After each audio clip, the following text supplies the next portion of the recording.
Hello दोस्तों, नमस्कार। आप सभी का अपने online study platform open classes में स्वागत करता हूँ। आज का जो मॉडल पेपर है वह ऑफलाइन बैच का मॉडल पेपर 13 है। ठीक है। इसका पहले हम आप सभी को जो है 1 से 12 तक जो मॉडल पेपर है मैं करा दिया हूँ। अगर आपने नहीं देखा है तो आप प्ले लिस्ट में जाइए और वहाँ से आप देख लीजिए। अगर आपने नहीं देखा है तो प्ले लिस्ट बना हुआ है इसका ऑफलाइन बैच का, अब वहाँ जाके देख लीजिए, क्योंकि आपको पता है एग्ज़ाम के हिसाब से जो है जो भी क्वेश्चन पेपर होते हैं हम लेके आ रहे हैं, और हर क्वेश्चन को आपको भी पता है कि हम ऑपरेशन करते हैं। ठीक है। क्वेश्चन आंसर क्या करते हैं, ऑपरेशन करते हैं। इसलिए जो है आप देखिए वहाँ से, क्योंकि 125 क्वेश्चन हर मॉडल पेपर में आपको ला रहे हैं। अब 125 की जगह पे आपको भी पता है 300-400 क्वेश्चन तो मैं करा ही देता हूँ। ठीक है। तो आप चैनल से जुड़े रहिए। और उसके पहले अगर मैं कुछ इन्फॉर्मेशन आपको दे देता हूँ, अगर आपने टेलीग्राम ग्रुप से अगर नहीं जोड़ा है तो आप प्लीज़ जुड़ जाइए। ठीक है। क्योंकि आप सभी को जो हम यहाँ पे टेलीग्राम ग्रुप पे जो है आप लोगों को फ्री टेस्ट दे रहे हैं। ठीक है। फ्री टेस्ट जो है आपको पता है 1 महीना से ऊपर हो गया लगभग फ्री टेस्ट देते हुए। तो आप लोग जुड़ जाइए। ठीक है। अभी फ्री टेस्ट चलेगी। ठीक है। तो आप लोग जुड़िए। जो भी फ्री टेस्ट हम लोग दे रहे हैं सब एग्जाम के हिसाब से महत्वपूर्ण क्वेश्चन है उसमें। ठीक है। अगर किसी को क्वेश्चन कोई गलत हो रहा है, ठीक है, तो आप एप्लीकेशन में जब आप लगा रहे हो तो वहाँ पे इरेज करने का जो है ना, रेज करने का ऑप्शन आता होगा। ठीक है। तो वहाँ पे रेज कर दोगे तो हमको हमारे पास आ जाएगा मैसेज, तो मैं उसको अपडेट करा दूंगा। क्योंकि जब क्वेश्चन बल्क में बनते हैं ना तो गलतियाँ टीम से हो ही जाती है। ठीक है। तो आप तुरंत तुरंत कर दिया करो। ठीक है। हम तुरंत अपडेट भी करवा दूंगा उसको। ठीक है। और टेलीग्राम ग्रुप से जरूर जुड़ जाइए। और टेलीग्राम ग्रुप से जुड़ने के बाद जो है आप अपन क्लासेज एप्लीकेशन भी इंस्टॉल कर लीजिए, क्योंकि जो टेस्ट आपको मिलेगा वो अपन क्लासेज एप्लीकेशन से मिलेगा। हर रोज जो है आपको अपन क्लासेस के एप्लीकेशन पे मिल रहा है टेस्ट। ठीक है। हमको मेरे पास मुझे टाइम नहीं मिल रहा है, इसलिए आपको ग्रुप में मैसेज नहीं कर पा रहा है, लेकिन हाँ, एप्लीकेशन के थ्रू आपको मैसेज रोज जाता होगा 7 बजे करीब में कि हाँ टेस्ट स्टार्ट हो गया। ठीक है। क्योंकि वहाँ पे हम अपडेट करवा देते हैं। ठीक है। तो वहाँ पे जो है आप लोग एप्लीकेशन से जुड़े रहिए, जो लोग भी टेस्ट दे रहे हैं। ठीक है। क्योंकि वहाँ पे एप्लीकेशन पे अपडेट मिल जाएंगे। हर रोज आपको 7 बजे मैसेज आ जाएंगे कि ये आज का टेस्ट ये टॉपिक से है। तो आप लोग एप्लीकेशन का मैसेज का वेट कर लीजिएगा, अगर टेलीग्राम पे अगर मैसेज नहीं भी डाल रहे हैं तो। लेकिन जरूर जुड़िए टेलीग्राम पे, क्योंकि अगर मेरी वीडियो पसंद आपको आ रही है तो आप लाइक करें, शेयर करें, कमेंट करें। ठीक है। सब्सक्राइब जरूर करें। आप लोग वीडियो देख रहे हो पर सब्सक्राइब नहीं कर रहे हो, लाइक नहीं कर रहे हो, कमेंट नहीं कर रहे हो। तो ये बारकोड है, आप यहाँ से भी स्कैन करके जुड़ सकते हो, या डिस्क्रिप्शन में लिंक दिया गया वहां से भी आप जुड़ सकते हो। तो चलिए स्टार्ट करते हैं। और आज का क्वेश्चन है बहुत इंपॉर्टेंट क्वेश्चन है। ठीक है। 125 क्वेश्चन है इसमें। ठीक है। 125 क्वेश्चन है। और आज के क्वेश्चन थोड़ा सा टॉप लेवल का है। आप बहुत टॉप लेवल के तो नहीं है, लेकिन फिर भी टॉप लेवल का ध्यान रखिएगा। ठीक है। और आज का पेपर जो है इजी लेवल का नहीं है, टॉप लेवल का क्वेश्चन उठाया हमने। देख रहा हूँ आप लोग कितने कर रहे हो। ठीक है। तो स्टार्ट करते हैं।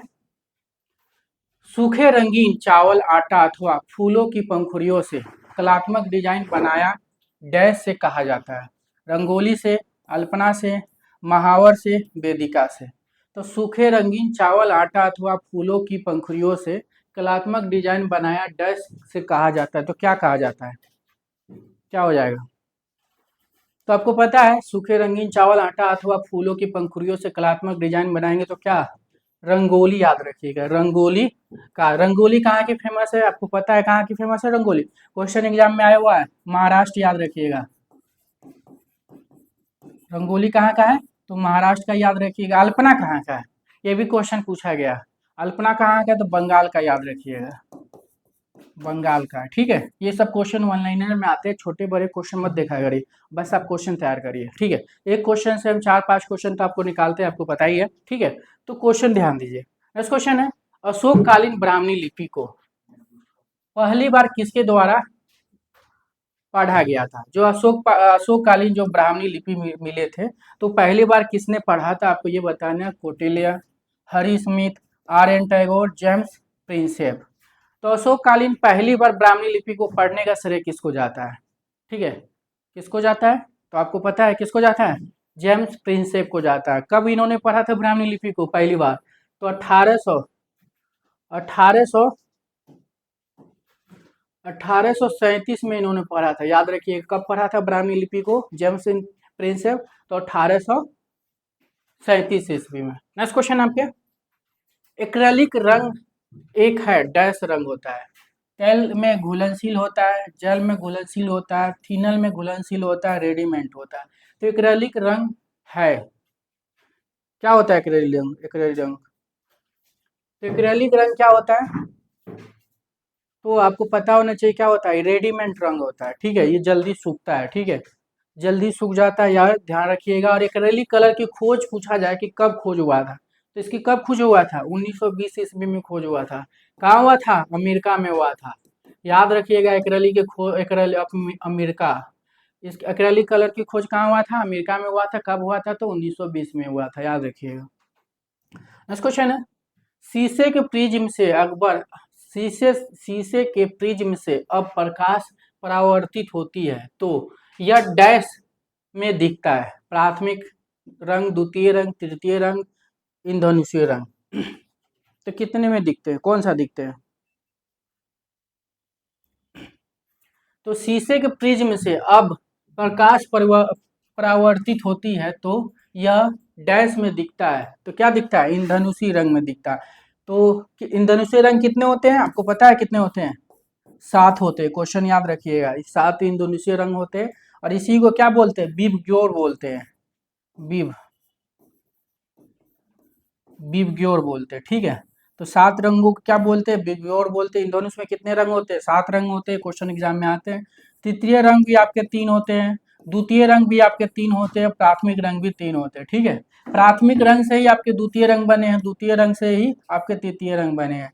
तो ध्यान रखिएगा ये सब चीजें, ठीक है।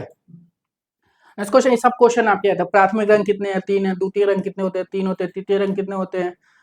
3 होते हैं। इंद्रधनुष में कितने रंग होते हैं? 7 होते हैं। इस तरह से क्वेश्चन आपके एग्जाम में आते हैं। नेक्स्ट क्वेश्चन आपके, कौन सा कलाकार चित्रकार, मूर्तिकार तथा वास्तुकार है? ठीक है, एम एफ हुसैन, सतीश गुजराय, जतिन दास, राम कुमार। तो आप ये बताइए हमको, इनमें से कौन सा कलाकार जो है चित्रकार भी है, मूर्तिकार भी है, वास्तुकार भी है? तो कौन सा हो जाएगा?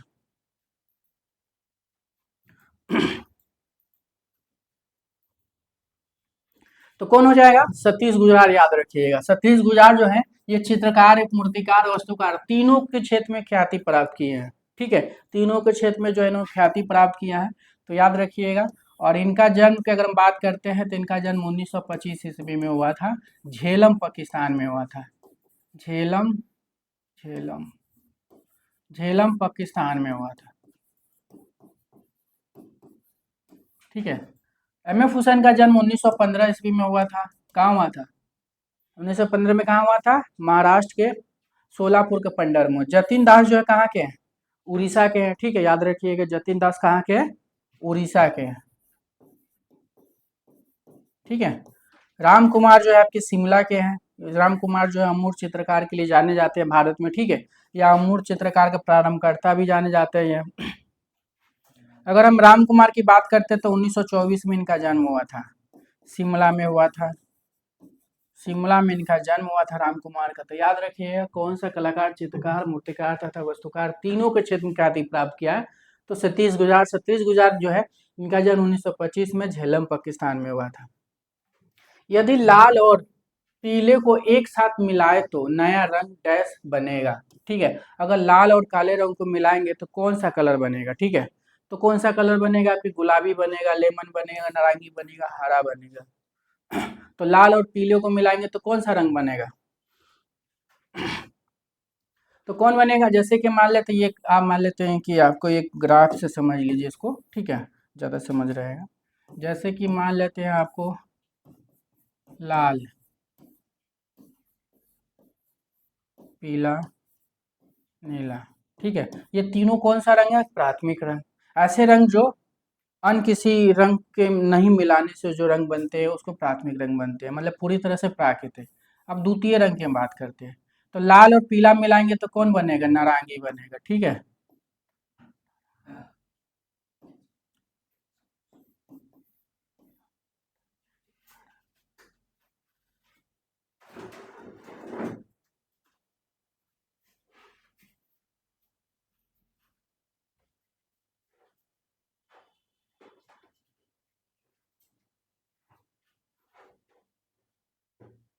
इसी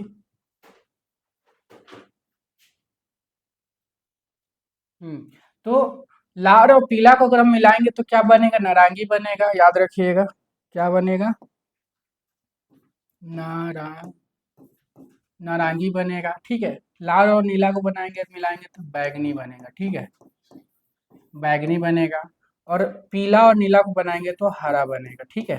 तो ये द्वितीय रंग बनेगा। तो यहाँ पे क्या पूछा है आपसे? यदि लाल और पीले को एक साथ मिलाए तो नया रंग कौन सा बनेगा? तो लाल और पीलों को मिलाएंगे तो कौन सा बनेगा? नारंगी बनेगा, ठीक है। और लाल का विरोधी रंग कौन सा होता है? कौन सा होता है लाल का विरोधी? यहाँ से क्वेश्चन और भी बन सकते हैं। लाल का विरोधी रंग या पूरक रंग जो हरा हो जाएगा। नारंगी का पूरक या विरोधी रंग कौन सा होता है? नीला होता है। बैगनी के नारंगी और बैगनी का जो है पूरक या विरोधी रंग जो है पीला होता है। एक दूसरे के अपोजिट होता है, तो ध्यान में रखिएगा इसको। तो यहाँ पे क्या क्वेश्चन हो जाएगा? यदि लाल और पीले को एक साथ मिलाए तो नया रंग बनेगा, कौन सा बनेगा? तो नारंगी रंग बनेगा, याद रखिएगा। नया रंग कौन सा बनेगा? तो नारंगी रंग बनेगा। नेक्स्ट क्वेश्चन है आपके, वाटर लिली श्रृंखला किसने चित्रित की थी? अगस्त रिनोयर, क्लोद मोने, एडगर देगा, पाल सेजा। तो वाटर लिली श्रृंखला किसने चित्रित की थी? तो वाटर लिली श्रृंखला आपको पता है क्लोद मोने। क्लोद मोने जो है प्रभाववाद के क्या है? जनक है, ठीक है, प्रभाववाद के कलाकार है ये, संस्थापक भी प्रभाववाद के थे ये। और ये जो है क्लोद मोने का जन्म अगर हम बात करते हैं तो इनका जन्म जो है 1840 ईस्वी में हुआ था, फ्रांस में हुआ था। क्लोद मोने या क्लाउड मोने की बात अगर हम करते हैं तो ये किस लिए फेमस है? चित्रकार के लिए फेमस है, ठीक है। तो याद रखिएगा वाटर लिली किसने बनाया था? तो कौन बनाया था? क्लोद मोने बनाया था। इनका जन्म 1840 में फ्रांस में हुआ था। चित्रकार के लिए जाने जाते। देगा जो आपके चित्रकार मूर्तिकार दोनों के लिए जाने, मुख्य रूप से चित्रकार है। इनका जन्म 1834 में हुआ था, फ्रांस में हुआ था, ठीक है। पाल सेजा जो उत्तर प्रभाववाद के कलाकार है, ठीक है। और इनका ये जो है आपके चित्रकार के लिए जाने जाते हैं। इनका जन्म 1839 में हुआ था, ठीक है। और ये भी कहाँ के हैं? आपके फ्रांस के हैं। और ये भी आपके चित्रकार के लिए जाने जाते हैं। तो अगस्त रेनोवार है, रेनोवार की बात हो रहा है तो ये भी आपके फ्रांस के ही हो जाएंगे और प्रभाववाद के कलाकार है। तो वाटर लिली याद रखिएगा जो है क्लोद मोने हो जाएंगे। नेक्स्ट क्वेश्चन आपके, अजंता एलोरा की गुफाएं के निकट स्थित है? फिरोजाबाद, औरंगाबाद महाराष्ट्र, औरंगाबाद बिहार, औरंगाबाद मध्य प्रदेश। तो अजंता एलोरा की गुफाएं के निकट स्थित, मतलब अजंता और एलोरा जो गुफा है ये कहाँ पे स्थित है? आपको ये बताना, सभी को पता है औरंगाबाद महाराष्ट्र में। कहाँ पे है? औरंगाबाद महाराष्ट्र में। एक खिलाड़ी रेखा किस भावना को उत्पन्न करती है?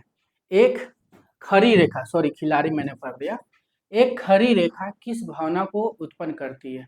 असंतुलन, गौरव, अशांति, संतुलन।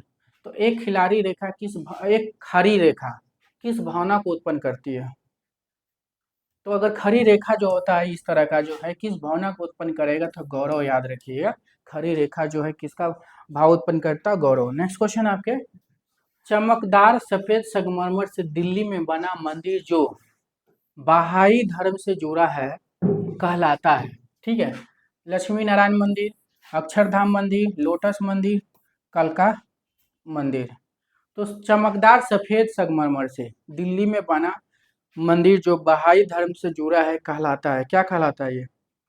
तो याद रखिएगा लोटस टेम्पल कहलाता है, ठीक है। अभी कभी आपसे पूछ देगा कि हाँ अक्षरधाम मंदिर कहाँ है? तो अक्षरधाम मंदिर जो है एग्जाम में पूछा गया, तो याद रखिएगा नई दिल्ली में है। अक्षरधाम मंदिर भी कहाँ है? नई दिल्ली में। नई दिल्ली में है ये भी मंदिर, ठीक है। लोटस मंदिर को ही बहाई मंदिर के नाम से जाना जाता है। चाहे बहाई मंदिर पूछे या लोटस मंदिर पूछे, दोनों क्या हो जाएगा? दिल्ली में ही है। और याद रखिए लोटस मंदिर और बहाई मंदिर जो है किस पत्थर से बना है? तो सफेद संगमरमर, याद रखिएगा। क्वेश्चन कभी आ सकता है कि लोटस मंदिर या बहाई मंदिर जो है किस संगमरमर, किस पत्थर से बना है? तो संगमरमर से बना है, ठीक है। नेक्स्ट क्वेश्चन है, कुमाऊं की लोक कला का क्या नाम है? सांझी है, रंगोली है, एपन है, मधुबनी है। तो कुमाऊं की लोक कला का क्या नाम है? क्या है? तो कुमाऊं की लोक कला का क्या नाम हो जाता है? एपन, याद रखिएगा, एपन, ठीक है। सांझी जो लोक कला कहाँ की है? सांझी आपको पता है कहाँ की है? उत्तर प्रदेश की है, ठीक है। कहाँ की है? उत्तर प्रदेश की। रंगोली कहाँ की है? महाराष्ट्र की है, महाराष्ट्र की है, ठीक है। कहाँ की है? महाराष्ट्र की है। मधुबनी आपकी कहाँ की है? बिहार के जितवारपुर में है। याद रखिएगा मधुबनी कहाँ के? बिहार के। सारे क्वेश्चन एग्जाम में बने हुए हैं, ठीक है, जो भी मैं अलग से आपके पॉइंट बता रहे हैं। तो इसलिए आप ध्यान दीजिएगा। तो कुमाऊं की लोक कला क्या नाम है, तो एपन हो जाएगा। पंचतंत्र की कहानियों में क्या है, जो पंचतंत्र की कहानी है, पंचतंत्र जो कहाँ से निकली है, विष्णुधर्म उत्तर पुराण के तीसरे खंड के 35 से 43 अध्याय से निकली हुई है। अब विष्णुधर्म उत्तर पुराण किसने लिखा है, तो मार्कंडेय मुनि या नारायण मुनि, ठीक है। और जब विष्णुधर्म उत्तर पुराण से पंचतंत्र लिखा, अरे सॉरी यार, पंचतंत्र नहीं चित्रसूत निकला, मैंने ध्यान नहीं दिया, सॉरी, मैं दूसरा बताने लगा था, ठीक है। तो पंचतंत्र की कहानियों को में क्या है, तांत्रिक कहानी है, पशु पक्षियों की दंत कथाएं हैं, लोक कथाएं हैं, धार्मिक कहानियां हैं, ठीक है। तो मैं जो बता रहा था विष्णु धर्म उत्तर पुराण और चित्रसूत का बता रहा था, तो यहाँ पे चित्रसूत नहीं है, पंचतंत्र है, तो वो तो मैं दूसरे ग्रंथ में बता दिया, ठीक है। तो वो आप ध्यान में रखिएगा, पंचतंत्र की कहानियां में क्या है, तो क्या हो जाएगा पंचतंत्र की कहानी में। तो पंचतंत्र की कहानी जो है पशु पक्षियों की, पंचतंत्र जो है आपके क्या है, पशु पक्षियों का दंत कथा है, याद रखिएगा। पंचतंत्र में क्या दिखाया गया, पशु पक्षियों के दंत कथाएं के बारे में बताया गया है पंचतंत्र की कहानियों में, ध्यान रखिएगा। नेक्स्ट क्वेश्चन आपके, वन गो किस देश के थे, जो वन गो कलाकार हैं, जो आपके उत्तर प्रभावात के कलाकार है, ठीक है, ये किस देश के थे, फ्रांस थे, इटली थे, भारत थे, तो क्या हो जाएगा। वन गो किस लिए फेमस है, चित्रकार के लिए फेमस है, ठीक है। और किस देश से संबंधित है, ये डच कलाकार है, याद रखिएगा। डच जो है आपके, जैसे इनका जन्म अगर हम बात करते हैं, तो इनका जन्म 1853 में हुआ था, कहाँ हुआ था, नीदरलैंड या हाईलैंड में हुआ था, नीदरलैंड या हाईलैंड हुआ था। हाईलैंड जो है प्राचीन नाम है, नीदरलैंड जो है वर्तमान नाम, याद रखिएगा, ठीक है। तो नीदरलैंड में जो भी आर्टिस्ट जन्म लिए, ठीक है, उस आर्टिस्ट को डच कलाकार के अंतर्गत रखा गया था। डच में जो आपके फ्रांस हल्स भी आ जाते हैं, रेम्ब्रा भी आ जाते हैं, ठीक है, वन गो भी आ जाते हैं। तो याद रखिएगा, वन गो जो है ये उत्तर प्रभावत के कलाकार हैं और चित्रकार के लिए फेमस है ये, ठीक है, और ये डच कलाकार के अंतर्गत आते हैं। नेक्स्ट क्वेश्चन है आपके, cartoon cartoon against corruption campaign से कौन कार्टूनिस्ट जुड़ा रहा है, सुधीर तेलौंग, बाल ठाकरे, असीम त्रिवेदी, कुट्टी Nair.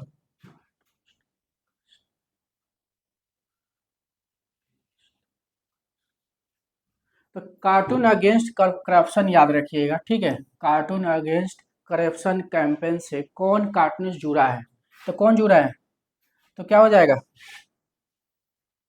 Cartoon against corruption campaign से कौन जुड़ा है, कौन कार्टूनिस्ट जुड़ा है, तो असीम त्रिवेदी, याद रखिएगा, ठीक है।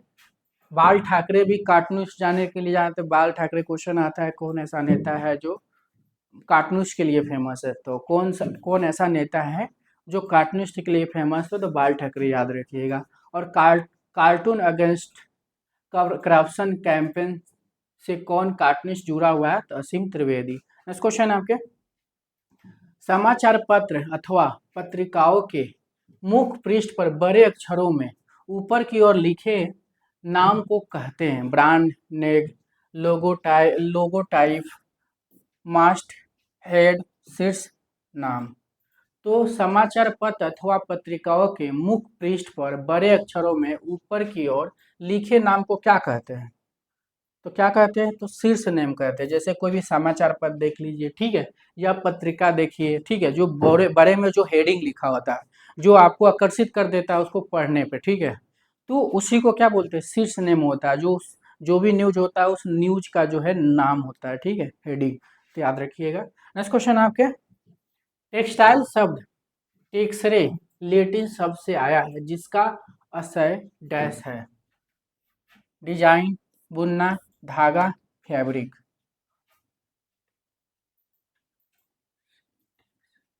तो टेक्सटाइल शब्द टेक्से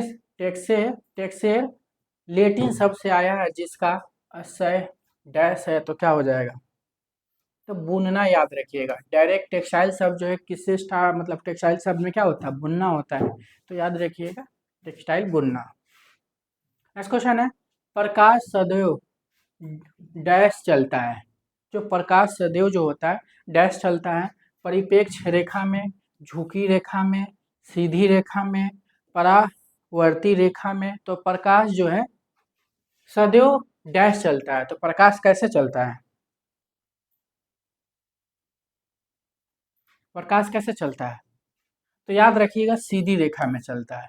प्रकाश सदैव डैश चलता है, तो कि प्रकाश जो है किस में चलता है? सीधी रेखा चलता है। नेक्स्ट क्वेश्चन आपके, कौन तांत्रिक कला से संबंध रखता है? R S Bisht, P N Mago, G R Santosh, DP Dhuliya. तो कौन तांत्रिक कला से संबंध रखता है? तो कौन तांत्रिक कलाकार है? तो नौ तांत्रिक पूछे या तांत्रिक पूछे, ठीक है, जी आर संतोष, ठीक है। ऐसे नौ तांत्रिक तो जी आर संतोष को बोलते हैं, लेकिन नौ नहीं लगा है, तांत्रिक भी लगा है, तो याद रखिएगा नौ तांत्रिक या तांत्रिक जो है जी आर संतोष हो जाएंगे। और इनका जन्म जो है, इनका जन्म 1929 में हुआ था, श्रीनगर में हुआ था। कहाँ हुआ था? श्रीनगर में हुआ था जी आर संतोष को, याद रखिएगा। जी आर संतोष किस लिए फेमस है? चित्रकार के लिए फेमस है। और इनके गुरु कौन थे? एन एस बेंद्रे थे। जी आर संतोष के गुरु कौन थे? एन एस बेंद्रे थे। और इन्होंने कहाँ से पढ़ाई किया था? क्वेश्चन कभी आ जाता है, जी आर संतोष ने कहाँ से पढ़ाई किया था? तो याद रखिएगा बड़ोदरा स्कूल से इन्होंने पढ़ाई किया था। नेक्स्ट क्वेश्चन आपके, संद्रो बोथिचेली द्वारा चित्रित द बर्थ ऑफ वीनस किस माध्यम में है? जो संद्रो बोथिचेली जो है, बोथिशैली जो है, उनके द्वारा चित्रित द बर्थ ऑफ वीनस, ये कई बार एग्जाम में पूछा गया है, ठीक है, बहुत बार पूछा जाता है exam. The birth of Venus जो है किसने बनाया था? संद्रो बोथिचेली ने। तो किस माध्यम में बनाया गया? अब ये बताना है आपको किस माध्यम में बनाया गया ये। तो याद रखिएगा टेम्परा ऑन कैनवास पे बनाया गया है। द बर्थ ऑफ वीनस संदो बोथिचेली ने बनाया, तो किस माध्यम में बनाया था? टेम्परा ऑन कैनवास में। संदो बोथिचेली अगर पूछेगा किस बात के हैं, तो याद रखिएगा पूर्ण जागरण में जो है मिडिल वाला जो वाद है, जैसे पहला कौन है? प्रोटो रेनेसा, दूसरा जो अर्ली या प्रारंभिक रेनेसा। तो अर्ली वाला या प्रारंभिक वाला याद रखिएगा। हाई रेनेसा में तो आपको पता है, हाई रेनेसा और जो है आपके लियोन डविंची, राफेल, माइकलोंजेलो आ जाएंगे। कागज जो कुछ निश्चित रंगों को अवशोषित करता है तथा कुछ को जाने देता है, उसे क्या कहते हैं? लेस, कलर फिल्टर, चश्मा, उपयुक्त में से कोई नहीं। तो कागज जो कुछ निश्चित रंगों को अवशोषित करता है तथा कुछ को जाने देता है, तो क्या हो जाएगा? तो याद रखिए कलर फिल्टर। कागज जो कुछ निश्चित रंगों को अवशोषित करता है तथा कुछ को जाने देता है, उसको क्या बोलते हैं? कलर फिल्टर बोलते हैं। नेक्स्ट क्वेश्चन आपके, स्वप्न वासव दाता किसने लिखा? देवदत्त ने, सुदक ने, भास ने, विशाख दात ने। तो क्या हो जाएगा? स्वप्न वासव दाता किसने लिखा? तो भास, याद रखिए किसने लिखा था? भास ने लिखे थे। नेक्स्ट क्वेश्चन आपके, कामसूत के द्वारा लिखा गया था। कामसूत किसके द्वारा लिखा? कलहन द्वारा, वत्सायन द्वारा, आदिवासी द्वारा, विद्यापति द्वारा। तो कामसूत जो है किसने लिखा था? वत्सायन ने। कामसूत पर टीका किसने किया था? यशोधर पंडित ने। कामसूत में कितनी कलाएं मिली है? 64 कलाएं बताई गई है इसमें, ठीक है। नेक्स्ट क्वेश्चन आपके, राजस्थान में पुष्कर सरोवर के निकट स्थित मंदिर किससे संबंधित है?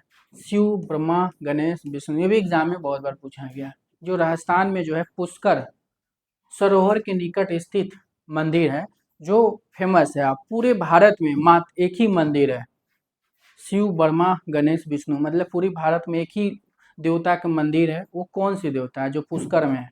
तो आपको पता है कौन सा है? ब्रह्मा जी, याद रखिएगा। ब्रह्मा जी के पास एकमात्र मंदिर है जो पुष्कर राजस्थान में, ठीक है। नेक्स्ट क्वेश्चन है, स्वतंत्रता पश्चात स्थापित प्रोग्रेसिव आर्टिस्ट ग्रुप मुंबई के इनमें से कौन सदस्य नहीं था? मतलब स्वतंत्रता पश्चात स्थापित प्रोग्रेसिव आर्टिस्ट ग्रुप मुंबई, इनमें से कौन सा सदस्य नहीं था?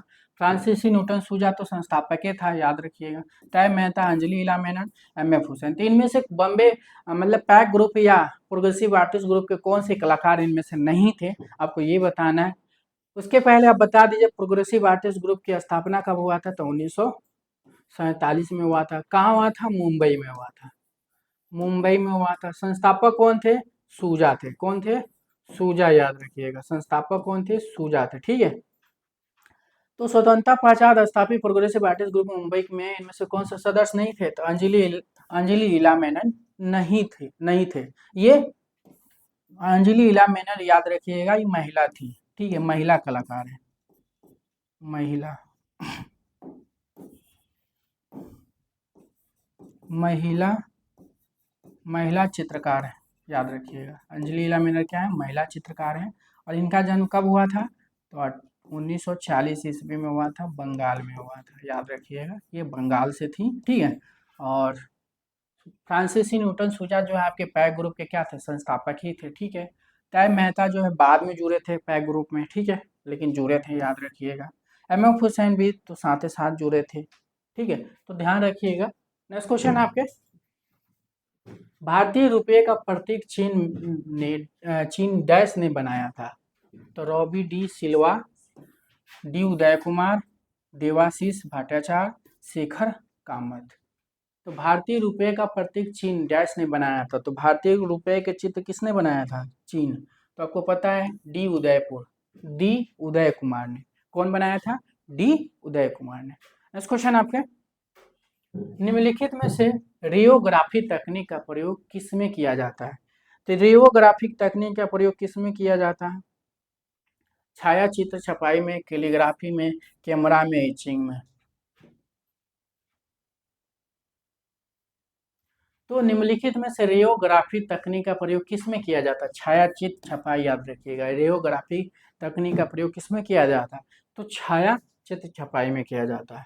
इस क्वेश्चन है, सीतनवासन की गुफाएं कहाँ पर है, मध्य प्रदेश में है, श्रीलंका में है, तमिलनाडु में है, पुतुग कोटई में है, कर्नाटक में है। तो सीतोनासन की गुफाएं कहाँ स्थित है, तमिलनाडु, याद रखिए, तमिलनाडु के पुतुग कोटई में है, ठीक है। सीतोनासन गुफा जो है किस धर्म से संबंधित है, तो जैन धर्म से संबंधित। किस धर्म से संबंधित है, जैन धर्म से संबंधित है। कौन सी नदी बहती है, कावेरी नदी बहती है। सीतोनासन का टाइम याद रखना है, 7 से 9वीं सदी में, 7 से 9वीं सदी तक चली थी सीतोनासन। कहाँ चली थी, तमिलनाडु में चली। कौन सी नदी बहती है, तो कावेरी नदी बहती है, याद रखिएगा। नेक्स्ट क्वेश्चन आपके, किसी रंग के हल्केपन और गहरेपन से जुड़े कला के तत्वों का नाम बताइए, रेखा, आकार, मान, बनावट। तो किसी रंग के हल्केपन और गहरेपन से जुड़े कला के तत्व का नाम बताइए, क्या हो जाएगा।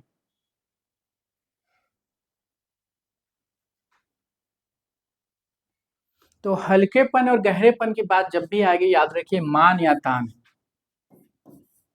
ठीक है। ऑप्शन में अगर तान है तो तान मारिए, मान है तो मान मारिए, याद रखिएगा। तो हल्केपन और गहरेपन से जुड़ा कला तत्व क्या बोलते हैं, मान नहीं तो तान हो जाएगा। नेक्स्ट क्वेश्चन है, रंग चक्र में किस प्रकार के रंग एक दूसरे के विपरीत होते हैं, मतलब रंग चक्र जो अभी पहले मैं बताया था, ठीक है, तो उस एक दूसरे के विपरीत मैंने आपको बताया था वहां पे, ठीक है। तो रंग चक्र में एक दूसरे के विपरीत क्या होता है, जैसे मान लेते हैं ये आपका रंग चक्र बना, जैसे ये आपका लाल हो गया, ठीक है, ये पीला हो गया, और ये क्या हो गया, नीला हो गया।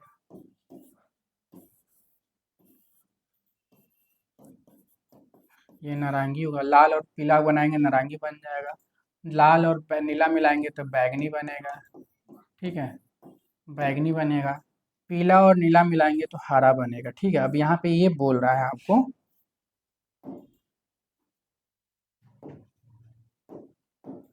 कि रंग चक्र में, ठीक है, रंग चक्र में किस प्रकार के रंग एक दूसरे के विपरीत होते हैं, मतलब एक दूसरे के अपोजिट होते हैं, ठीक है, या विरोधी होते हैं, ठीक है। तो क्या हो जाएगा, पूरक होते हैं, ठीक है। तो क्या हो जाएगा, लाल का क्या हो जाएगा, विरोधी या विपरीत, हरा हो जाएगा। लाल का क्या हो जाएगा, हरा हो जाएगा, याद रखिएगा। और नीला का क्या हो जाएगा, नीला का नारंगी हो जाएगा। उसी तरह जो है आपके बैगनी का क्या हो जाएगा, पीला हो जाएगा। तो याद रखिएगा, ठीक है।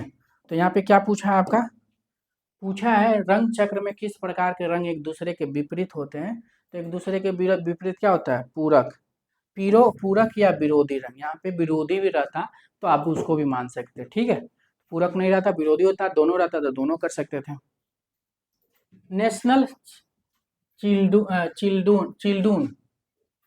चिल्ड्रन म्यूजियम में काम करने वाले मूर्तिकार का नाम बताएं, नागजी पटेल, बलबीर सिंह कट, लतिका कट, सतीश गुजराल। तो नेशनल चिल्ड्रन चिल्ड्रेन, सीधे नेशनल चिल्ड्रेन, याद रखिए कि नेशनल चिल्ड्रेन म्यूजियम में काम करने वाले मूर्तिकार का नाम क्या हो जाएगा, तो क्या हो जाएगा, कौन थे नेशनल चिल्ड्रेन म्यूजियम में काम करने वाले कलाकार? तो कौन थे? आपके बालवीर सिंह कट है। कौन थे? बालवीर सिंह कट। बालवीर सिंह कट जो है आपके मूर्तिकार के लिए फेमस है। कहाँ से संबंध रखते हैं? बीएचयू से संबंध रखते थे, ठीक है। बालवीर सिंह कट की अगर हम बात करते हैं, इनका जन्म जो है 1939 में हुआ था। कहाँ हुआ था? पाकिस्तान में हुआ था। कहाँ हुआ था इनका जन्म? पाकिस्तान में हुआ था। इन्हीं की बीवी का नाम क्या है? लतिका कट। बलबीर सिंह कट का ही बीवी कौन थी? लतिका कट। ये भी क्या थी? मूर्तिकार के लिए फेमस थे, ठीक है। इनका जन्म जो है 1948 में हुआ था, उत्तर प्रदेश में हुआ था, ठीक है। ये दोनों लोग बीएचयू से संबंध थे, ठीक है। और क्या थे दोनों लोग? तो मूर्तिकार के लिए जाने जाते थे, मूर्तिकार थे लोग, ठीक है। नागजी पटेल भी आपके मूर्तिकार हैं। इनका जन्म 1937 ईस्वी में हुआ था, नागजी पटेल का जन्म। और कहाँ हुआ था? गुजरात में हुआ था। गुजरात में हुआ था। किस लिए फेमस है? मूर्तिकार के लिए भी जाने जाते हैं। सतीश गुजरात चित्रकार, मूर्तिकार, वास्तुकार तीनों के लिए जाने जाते हैं। झेलम पाकिस्तान में इनका जन्म हुआ था। झेलम पाकिस्तान में 1925 में हुआ था, ठीक है। तो ध्यान रखिएगा, नेशनल चिल्ड्रेन म्यूजियम में काम करने वाले मूर्तिकार का नाम क्या है? बलबीर सिंह कट है। नेक्स्ट क्वेश्चन आपके, सतीश गुजराल का जन्म हुआ था, ठीक है। अभी मैंने आपको बताया सतीश गुजराल, तो आप उनका मान लीजिए झेलम। झेलम पाकिस्तान में 1925 में इनका जन्म हुआ था। नेक्स्ट क्वेश्चन है, प्लास्टिक आर्ट किस प्रकार की कला है? पेंटिंग है, प्रिंट मेकिंग है, फोटोग्राफी है, मूर्ति कला है। तो प्लास्टिक आर्ट किसको बोलते हैं? प्लास्टिक आर्ट किसको बोलते हैं? प्लास्टिक आर्ट जो है मूर्ति कला को बोलते हैं, ठीक है। प्लास्टिक आर्ट किसको बोलते हैं? मूर्ति कला को बोलते हैं। मूर्ति कला, चाहे मूर्ति कला बोलिए या प्लास्टिक आर्ट बोलिए, बात बराबर है, ठीक है। नेक्स्ट क्वेश्चन है आपके, निम्नलिखित में से कौन सी कला तकनीक है? जल रंग, tempera, dye pastel, oil pastel. तो निम्नलिखित में कौन सी कला की तकनीक है? कला की तकनीक कौन सी है? इनमें से कौन सी हो जाएगा?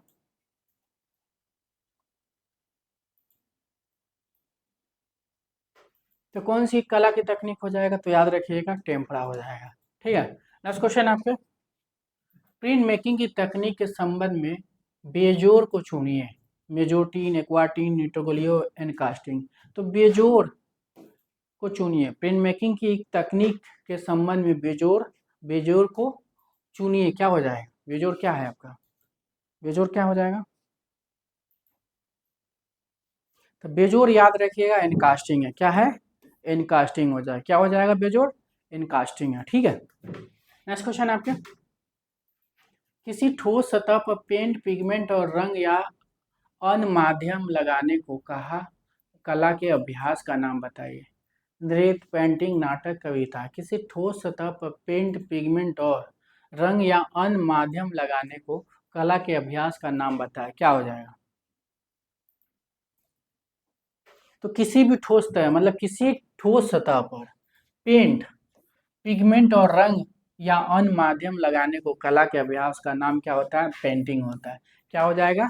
पेंटिंग हो जाएगा। नेक्स्ट क्वेश्चन आपके, एक ही बार रंग लगाकर कलाकृति को पूर्ण कर देने की पद्धति कहलाती है प्राइमिंग, मुक्त हस्त चित्रण, अलाप्राइमा, चित्रवर्ली। तो क्या हो जाएगा? एक ही बार रंग लगाकर कलाकृति को पूर्ण करने की पद्धति को क्या कहते हैं? यह भी एग्जाम में बहुत बार पूछा गया है। तो क्या हो जाएगा इसका? अलाप्राइमा, ठीक है। याद रखिए, अलाप्राइमा। एक ही बार रंग लगाकर कलाकृति को पूर्ण कर देने की तकनीक को क्या बोलते हैं? अलाप्राइमा बोलते हैं। नेक्स्ट क्वेश्चन है, निम्नलिखित में से गोंद जैसे पदार्थ का नाम बताया जिसके साथ मिलाने से रंग कागज से चिपकता है। ठीक है, क्या हो जाएगा? क्या हो जाएगा?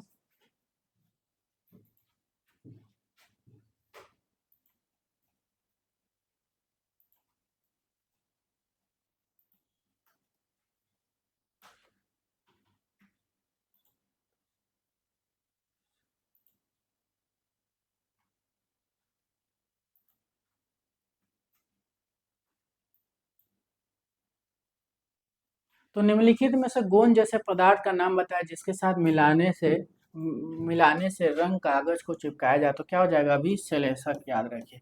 क्या हो जाएगा? अभी सलेशक। नेक्स्ट क्वेश्चन आपके, पूर्ण जागरण काल में सिस्टाइन चैपल की छत को किसके द्वारा चित्रित किया गया? Michelangelo, Filippo Brunelleschi, Donatello, Raphael. किसके जरिए? तो सिस्टाइन चैपल आपको पता है किसने चित्रित किया है पूर्ण जागरण काल में, तो आपको पता है, सीधा मार दीजिए माइकल एंजेलो। माइकल एंजेलो मुख्य रूप से चित्रकार है, चित्रकार से साथ वास्तुकार भी हैं, चित्रकार भी, मूर्तिकार है। मुख्य रूप से मूर्तिकार के लिए जाने जाते हैं। इनका जन्म है 1475 में हुआ था, फ्लोरेंस में हुआ था, ठीक है। डोनाटेलो जो है ये भी जो है आपके पूर्ण जागरण कलाकार है, अर्ली रेनेसा के या प्रारंभिक रेनेसा के हैं। अगर हम इनकी बात करते हैं तो इनका जन्म जो है 1386 ईस्वी में हुआ था, फ्लोरेंस में हुआ था। ये भी कहाँ के हैं? फ्लोरेंस के हैं। किस लिए फेमस है ये? मूर्तिकार के लिए फेमस है। इनकी जो मूर्ति जो है मूर्तिकार के लिए फेमस है। इनकी मूर्ति भी डेविड है। डेविड इन्होंने 2 बनाया था। डोनाटेलो जो है डेविड को 2 बनाए थे, याद रखिएगा। डेविड कितने बनाए थे? इन्होंने 2 बनाए थे, ठीक है। और एक जो है संगमरमर में बनाए थे, एक कांसा में बनाए थे। और माइकल एंजेलो भी डेविड बनाए थे। तो याद रखिएगा, वहाँ पे ऑप्शन के हिसाब से किया जाता है, ठीक है। नेक्स्ट क्वेश्चन आपके, पूर्ण जागरण काल में सिस्टाइन चैपल की छत को किसके द्वारा चित्रित किया गया? तो याद रखिएगा माइकल एंजेलो। अर्ध हंगेरियन एवं अर्ध भारतीय प्रसिद्ध महिला चित्रकार का नाम बताइए। मतलब अर्ध हंगेरियन मतलब और अर्ध भारतीय प्रसिद्ध महिला चित्रकार का नाम है बी प्रभा, नालिनी मलानी, भारती खेर, अमृता सरली। तो अर्ध हंगेरियन एवं अर्ध भारतीय प्रसिद्ध महिला चित्रकार कौन है? तो कौन हो जाएगा आपकी? अमृता शेरगिल। अमृता शेरगिल का जन्म 1913 ईस्वी में हुआ था, ठीक है। 13 में हुआ था, बूढ़ापेस्ट हंगरी में हुआ था, ठीक है। बूढ़ापेस्ट हंगरी में इनका हुआ था जन्म, ठीक है। और इसलिए जो है अध हंगेरियन हो जाएंगे और आधा भारतीय, मतलब आधा टाइम जो है इनकी हंगेरी में बीती थी, आधा टाइम भारत में बीती थी, इसलिए ये हो जाएंगे। भारती खेर जो है आपके सुबोध गुप्ता के जो है वाइफ हैं, ठीक है। भारती खेर सुबोध गुप्ता की वाइफ है। नालिनी मलानी जो है ये इंस्टॉलेशन कलाकार है, ये भी महिला कलाकार हैं, ठीक है। चारों लोग महिला कलाकार है, चारों आप देख रहे हो ना, महिला है, ठीक है। बी प्रभा जो लोक कला के क्षेत्र में प्रसिद्धि प्राप्त की या लोक कलाकार के रूप में जानी जाती हैं, ठीक है। और नालिनी मलानी इंस्टॉलेशन कलाकार के लिए जानी जाती है। इनका जन्म जो है आपके 1946 ईस्वी में हुआ था, पाकिस्तान में हुआ था, ठीक है, याद रखिएगा, पाकिस्तान में हुआ था। नेक्स्ट क्वेश्चन आपके, देवी प्रसाद राय चौधरी का मूर्ति शिल्प जब शीत ऋतु आती है बना है, स्टोन में, प्लास्टर में, धातु में। तो देवी प्रसाद राय चौधरी की मूर्ति शिल्प जब शीत ऋतु आती है तो क्या हो जाएगा? किसमें बनी है? प्लास्टर में बनी, याद रखिएगा, प्लास्टर में। देवी प्रसाद राय चौधरी आपके चित्रकार भी हैं, मूर्तिकार भी है, बांसुरी वादक भी, पहलवान भी है, ठीक है। इनका जन्म कब हुआ था? मुख्य रूप से ये मूर्तिकार हैं, याद रखिएगा। इनका जन्म 1899 में हुआ था, ठीक है। कहाँ हुआ था? बांग्लादेश में हुआ था। कहाँ हुआ था इनका जन्म? बांग्लादेश में हुआ था। नेक्स्ट क्वेश्चन है इनका, किन मुख्य कारणों से तेल चित्र पेंटिंग में दरारें पड़ती है? जो तेल चित्र होते हैं इनमें से कौन सी मुख्य कारण की वजह से पड़ती है? माध्यम का अत्यधिक प्रयोग करने से, धरातल को मोटी परत में बनाया जाने पर, समय के पूर्व वार्निश करने से। तो इनमें से कौन सी जो है कारण है जो तेल पेंटिंग में या ऑयल पेंटिंग में दरार पड़ती है या दरारें पड़ती है? तो क्या हो जाएगा? तो उपयुक्त में से सभी, याद रखिएगा, सभी। माध्यम का अत्यधिक प्रयोग करेंगे तब भी क्या होता है? खराब होने का डर रहेगा। धरातल को मोटी परत में बनाएंगे तब भी खराब हो सकता है। समय के पूर्व वार्निश करना तब भी खराब हो सकता है। तो तीनों कारण की वजह से ये दरार पड़ सकती है, याद रखिएगा। नेक्स्ट क्वेश्चन है, निम्नलिखित में से कौन से देश में जल रंग कलाकृतियों के लिए गेलवानी पेपर बनाया है? गियोलानी पेपर बनाया जाता है। तो निम्नलिखित में कौन से देश में जल रंग कलाकृतियों के लिए गियोलानी पेपर बनाया जाता है? Italy, France, Germany, Bharat. तो गियोलानी पेपर कौन सा, मतलब जल रंग के लिए जो पेपर बनती है गियोलानी, ये कौन सी देश बनाती है? तो कौन सी देश बनाती है? इटली, याद रखिएगा। गियोलानी पेपर के लिए कौन सा देश जानी जाती है? इटली जानी जाती है, ठीक है। कौन सी देश जानी जाती है? इटली जानी जाती है। नेक्स्ट क्वेश्चन है आपके, समकालीन भारतीय कला में सेरीग्राफी पद्धति की शुरुआत किसने की थी? ठीक है, के जी सुब्रमण्यम, CSN पटनायक, हिम्मत शाह, जयराम पटेल, ठीक है। तो समकालीन भारतीय कला में सेरीग्राफी पद्धति की शुरुआत किसने की थी? ठीक है, सेरीग्राफी पद्धति की शुरुआत या भारत में सेरीग्राफी किसने लाया था, या सारी सेरीग्राफी का प्रारंभ कौन किया था भारत में? तो एक ही आर्टिस्ट याद रखिएगा, कौन है जाएंगे, के जी सुब्रमण्यम है, कौन सा है आप बता दीजिए एक बार। तो समकालीन भारतीय कला में सेरीग्राफी पद्धति की शुरुआत प्रारंभ करता कौन है? केजी सुब्रमण्यम है। केजी सुब्रमण्यम जो भित्ति चित्रकार के लिए फेमस है, प्रिंट मेकर भी हैं, ठीक है, लेखक भी हैं, तो तीनों के लिए जाने जाते, भित्ति मिक्स मीडिया में काम भी ये किए हैं, ठीक है। तो याद रखिएगा इनका जन्म जो है 1924 ईस्वी में हुआ था, केरल में हुआ था, ठीक है।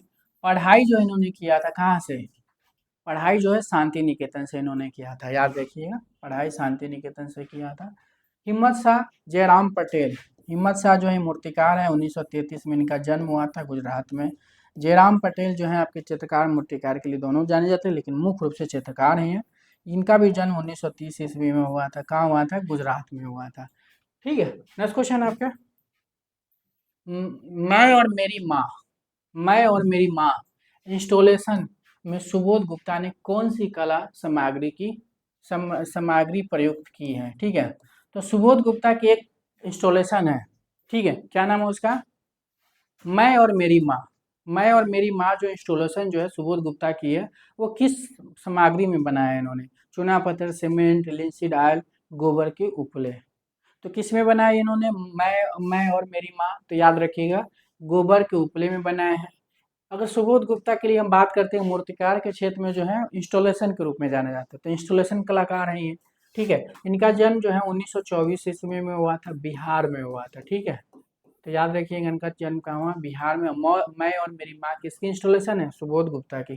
किस माध्यम बनी है? गोबर के उपले में, याद रखिएगा, माध्यम पूछ देगा, गोबर के उपले में किसने बनाया है? तो सुबोध गुप्ता ने। उस कलाकार को चिन्हित कीजिए जिसने अपनी कलाकृति काइनेटिक स्कल्पचर में एक विद्युत मोटर के माध्यम से एक सीधी धातु की छड़ को हिलाकर वॉल्यूम पैदा किया है, कौन है? कौन हो जाएगा? एन गाबो, ई बार लाज, के कोलविज, पी मॉडरेन, कौन हो जाएगा? उस कलाकार को चिन्हित कीजिए जिसने अपनी कलाकृति में काइनेटिक स्कल्पचर की बात हो रही है, ठीक है, काइनेटिक स्कल्पचर में एक विद्युत मोटर के माध्यम से एक सीधी धातु की छड़ को हिलाकर वॉल्यूम पैदा किया था। तो कौन हो जाएंगे? एन गाबो, याद रखिए, कौन हो जाएंगे? एन गाबो। नेक्स्ट क्वेश्चन है, आर डी फॉक्स कार का डिजिटल पोस्टर 1970 में किसने बनाया था? तो क्या हो जाएगा? आर डी फॉक्स कार का डिजिटल पोस्टर 1970 में किसने बनाया था?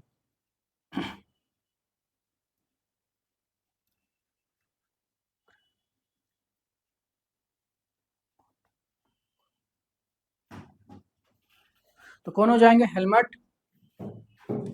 हेलमट क्रोन, याद रखिएगा। नेक्स्ट क्वेश्चन है, निम्नलिखित ग्रंथ को पांचवें वेद के रूप में जाना जाता है? चित्रसूत को, नाट्यशास्त्र को, रसमंजरी को, कामसूत्र को। तो पांचवें वेद के रूप में किसे जाना जाता है? वैसे वेद तो चार ही हैं, लेकिन पांचवें वेद के रूप में कौन जाना जाता है? तो पांचवें वेद कौन सा हो जाएगा? तो कौन सा हो जाएगा? नाट्यशास्त्र को बोलते हैं, ठीक है। पांचवें वेद कौन सा है? नाट्यशास्त्र है। नाट्यशास्त्र किसने लिखा है? तो भरत मुनि ने लिखा है। नाट्यशास्त्र में जो है रसों को कितने में बताया गया? तो 8 बताया गया, ठीक है। चित्रसूत जो है आपके विष्णुधर्म उत्तर पुराण के तीसरे खंड के 35 से 43 से निकला हुआ है। कामसूत्र जो है आपके वत्सायन लिखे हैं, ठीक है। कामसूत्र पर टीका जो है शूद्र पंडित जी ने किए हैं। नेक्स्ट क्वेश्चन है, प्रिंट पर एपी क्या दर्शाता है? अतिरिक्त मुद्रण दिखाता है, कलाकार का प्रमाण दिखाता है, कलाकार छाप दिखता है। तो एपी, प्रिंट में एपी क्या दर्शाता है? तो एपी क्या दिखाता है? कलाकार का प्रमाण, ठीक है। जैसे कि मतलब कोई भी छपा कला बनती है, ठीक है, जिस प्लेट पे हम लोग बनाते हैं, ठीक है, ठीक है, हम तो खुद ही छपा कला के विद्यार्थी हैं, तो हम आपको समझा दे रहे हैं, ठीक है। तो जैसे मान लेते हैं कि ये आप समझ लीजिए कि प्रिंट मतलब ये प्लेट है जिससे हम प्रिंट लेते हैं। तो पहला प्रिंट, ठीक है, पहला प्रिंट लिए, दूसरा प्रिंट लिए, तीसरा प्रिंट लिए, चौथे प्रिंट लिए, ठीक है। तो पांचवें प्रिंट लिखे तो ज़्यादातर देखते हो आप लोग, देखिएगा जो छपा कलाकार होते हैं, ठीक है, वो अपने प्रिंट के ऊपर जो जो प्रिंट लिया जाता है उसके ऊपर ऐसा तरह का नंबरिंग लिखा रहता है 1/4, 1/5, 1/1, 1/3, ऐसे करके लिखा रहता है। वो प्रमाण दिखाता है कि कितने नंबर का ये प्रिंट है। मतलब एक प्रिंट मतलब एक प्लेट तैयार करने के बाद आप चाहो तो कितनों भी अनलिमिटेड प्रिंट ले सकते हो। तो कलाकार जो होते हैं ना उस पर नंबरिंग लिख देते हैं कि कौन से नंबर का जो है ये प्रिंट है, उसी को क्या बोलते हैं, एपी। तो याद रखिए कलाकार का प्रमाण होता है, पहचानने वाला चीज होता है कि कौन से नंबर के हैं। नेक्स्ट क्वेश्चन है, भारतीय सौंदर्य शास्त्र में भाषा और अर्थ को समझाने तथा प्रतीकों की व्याख्या से संबंधित सिद्धांत है। ध्वनि है, रीति है, रस है, वृत्ति है, क्या हो जाएगा? तो भारतीय सौंदर्य शास्त्र में भाषा और अर्थ को समझाने तथा प्रतीकों की व्याख्या से संबंधित सिद्धांत क्या बोलते हैं? ध्वनि बोलते हैं, याद रखिए ध्वनि। नेक्स्ट क्वेश्चन आपके, आधुनिक कला के उदय के साथ रूपवाद को इस अंग्रेजी चित्रकार आलोचक और ब्लूम सबरी समूह के कलाकारों के सदस्यों के रूप में एक और विचारक मिला। कौन हो जाएंगे? Henri Focillon, Roger Fry, Heinrich world Wolfflin Wolfflin, Herbert Read. तो आधुनिक कला के उदय के साथ रूपवाद को इस अंग्रेजी चित्रकार आलोचक और ब्लूमसबरी समूह के कलाकारों को सदस्यों के रूप में एक और विचारक मिला। तो क्या हो जाएगा? तो रोजर फ्राई, याद रखिए कौन हो जाएंगे? रोजर फ्राई हो जाएंगे। नेक्स्ट क्वेश्चन आपके, इंटरनेट पर प्रसारित विज्ञापनों को क्या कहते हैं? क्या कहते हैं? वेबरटाइजिंग बोलते हैं, नेटवर्टाइजिंग बोलते हैं, इंटरवर्टाइजिंग बोलते हैं। तो इंटरनेट पर प्रसारित विज्ञापनों को क्या कहते हैं? क्या कहते हैं? वेबरटाइजिंग बोलते हैं। इंटरनेट पर प्रसारित विज्ञापनों को क्या बोलते हैं? वेबरटाइजिंग बोलते हैं। नेक्स्ट क्वेश्चन है, सिगमंड फ्राइड के प्रतिमा के समझ के लिए इस पूर्ण जागरण चित्रकार का जीवन अध्ययन किया था। ठीक है, सिगमंड फ्राइड क्या थे? एक दार्शनिक थे, एक लेखक थे। ठीक है, तो इन्होंने इनमें से किस कलाकार का जो है जीवन का अध्ययन किया था, आपको ये बताना है। जो सिगमंड फ्राइड ने प्रतिमा की समझ के लिए इस पूर्ण जागरण चित्रकार का जीवन का अध्ययन किया था। अल्बर्ट ड्यूरर का, राफेल का, माइकल एंजेलो को, लियोनार्डो डा विंची का। तो सिगमंड फ्राइड ने जो पूर्ण जागरण कलाकारों में किसकी जो है जीवन का अध्ययन किया था? तो याद रखिएगा लियोनार्डो डा विंची का जो है इन्होंने अध्ययन किया था। ठीक है, और लियोनार्डो डा विंची जो है आपके मूर्तिकार छोड़ के बाकी सभी हैं, याद रखिएगा। ठीक है, और इनका जन्म 1452 ईस्वी में हुआ था। ठीक है, कहाँ हुआ था? इटली के फ्लोरेंस में हुआ था। माइकल एंजेलो का जन्म 1475 में हुआ था। ठीक है, ये भी इटली के फ्लोरेंस में हुआ था। राफेल का जन्म जो है 1483 में हुआ था, इटली के फ्लोरेंस में हुआ था। अल्बर्ट ड्यूरर का जन्म 1471 में हुआ था, जर्मनी में हुआ था। और किस लिए फेमस है अल्बर्ट ड्यूरर? तो ये प्रिंट मेकर है। ठीक है, छापा कलाकार के लिए जाने जाते हैं। ये भी हाई रेनेसां कलाकार, मतलब जर्मनी के हाई रेनेसां कलाकार के रूप में, क्योंकि हाई रेनेसां जो है कई कंट्री में फली फूली थी। ठीक है, तो याद रखिएगा ये जर्मनी के हैं। सिगमंड फ्राइड जो है किस लिए फेमस है? ये आपके लेखक हैं, कला समीक्षक हैं। और इनका जन्म कहाँ हुआ था? तो 1856 में हुआ था, ऑस्ट्रेलिया में हुआ था। 1856 में ऑस्ट्रेलिया के हैं। नेक्स्ट क्वेश्चन आपके, आंद्रे डेरेन किस कला आंदोलन का हिस्सा है? फाववाद, ब्लू राइडर ग्रुप, घनबाद, आर्ट नोव्यू। तो आंद्रे ड्रेन किस कला आंदोलन का हिस्सा है? तो आपको पता है ये किसके हैं? फाववाद के हैं। आंद्रे ड्रेन जो है किस कला आंदोलन का हिस्सा है? मतलब आंद्रे ड्रेन जो है आपके फाववाद के कलाकार हैं। और फाववाद जो है आपके कब से कब चली थी? 1905 से जो है 1910 ईस्वी तक जो है फ्रांस में चली थी। ठीक है, ब्लू राइडर ग्रुप को ही क्या बोलते हैं? अभिविन्यावाद के अंतर्गत है। तो ये ब्लू राइडर ग्रुप जो है याद रखिएगा अभिविन्यावाद के अंतर्गत है। गनबाज जो है ये भी आपके फ्रांस में ही चली थी। ठीक है, और ये फाववाद भी जो है कहाँ का है? आपके फ्रांस का है। ठीक है, तो आंद्रे ड्रेन किस कला आंदोलन का हिस्सा है? तो याद रखिएगा फाववाद। नेक्स्ट क्वेश्चन है आपके, निम्नलिखित में से कौन से राज्यों में बंधनी और टाई एंड डाई की संस्कृति लोकप्रिय है?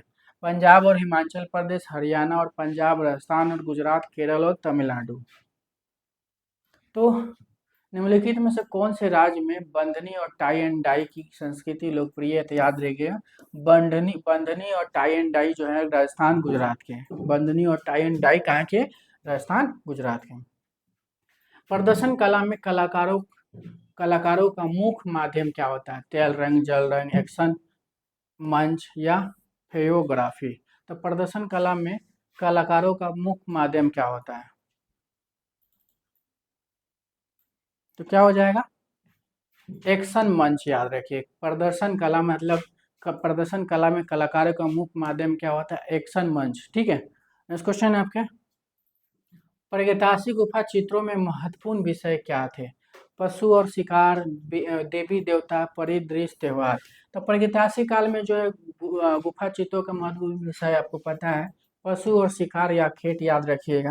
नेक्स्ट क्वेश्चन आपके। हाँ, अगर आप हमारे चैनल ग्रुप से अगर आप लोग नहीं जुड़े हैं तो आप प्लीज़ डिस्क्रिप्शन में लिंक दिया गया है, वहाँ से जुड़ जाइए। और आप लोग फ्री टेस्ट जो है हमारे अपन अपन क्लासेस के एप्लीकेशन से जो है आप सभी के लिए जो फ्री टेस्ट दिया जा रहा है, ठीक है, आप लोग जल्द से जल्द जुड़ के और फ्री टेस्ट का जो है आप लाभ ले सकते हैं।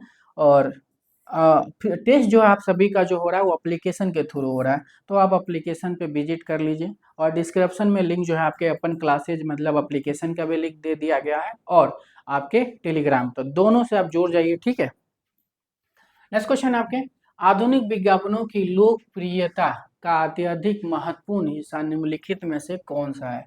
तो आधुनिक विज्ञापनों की लोकप्रियता का अत्यधिक महत्वपूर्ण हिस्सा निम्नलिखित में से कौन सा? ब्रांड एम्बेसडर या मॉडल, शब्दों का पूंजीकरण, सेलिब्रिटी, गपशप, उपयुक्त में से कोई नहीं। तो आधुनिक विज्ञापनों की लोकप्रियता का अत्यधिक महत्वपूर्ण हिस्सा निम्नलिखित में से कौन सा है? तो क्या हो जाएगा? ब्रांड एम्बेसडर या मॉडल हो जाएगा। नेक्स्ट क्वेश्चन है। चित्रकार पाल गोगवा ने किस आदिवासी समुदाय की महिलाओं की पेंटिंग बनाई? तो पाल गोगवा की बात हो रही है। पाल गोगवा जो है किस लिए फेमस है? चित्रकार, प्रिंट मेकर दोनों है। मुख्य रूप से ये चित्रकार के लिए जाने जाते हैं, प्रिंट मेकर में वुड कट में काम किए हैं। ठीक है, इनका जन्म अगर हम बात करते तो इनका जन्म 1848 में हुआ था, फ्रांस में हुआ था। किस बात से जुड़े थे ये? तो आपके उत्तर प्रभावत के जुड़े थे। तो चित्रकार पाल गोगवा ने किस आदिवासी समुदाय की महिलाओं की पेंटिंग बनाई थी? तो आपको ये बताना है किसकी बनाई थी इन्होंने। जिप्सी, मूल अमेरिकी महिलाओं के, अफ्रीका आदिवासी जनजाति महिला या ताहिती महिला। तो क्या हो जाएगा? तो पाल गोगवा आपको पता है ताहिती महिलाओं के लिए जाने जाते हैं। ठीक है, ताहिती महिलाओं हो जाएंगे। नेक्स्ट क्वेश्चन है। मोहनजोदाड़ो से प्राप्त नर्तकी की प्रतिमा किस धातु की है? पीतल, तांबा, कांसा, दीन। ठीक है, तो जो मोहनजोदाड़ो से प्राप्त जो है आपके नर्तकी की प्रतिमा मिली है वो किस किस धातु का है? तो कांसा। याद रखिएगा। और इसकी साइज क्या है? साइज अगर सेंटीमीटर में पूछता है तो 10.5 सेंटीमीटर। याद रखिएगा। अगर इंच में पूछता है तो 4.1 इंच। याद रखिएगा। ठीक है, कहाँ से मिली है नर्तकी की प्रतिमा? मोहनजोदाड़ो से मिली है। कहाँ पे संग्रहित है? तो आपके राष्ट्रीय संग्रहालय नई दिल्ली में। अजंता गुफा के चित्रों में सर्वाधिक प्रसिद्ध चित्र है बोधिसत्व पद्मपाणि, नर्तकों, पुजारी, शिव बरात। तो अजंता गुफा के चित्रों में सर्वाधिक प्रसिद्ध चित्र किसका है? तो सर्वाधिक प्रसिद्ध चित्र किसका हो जाएगा?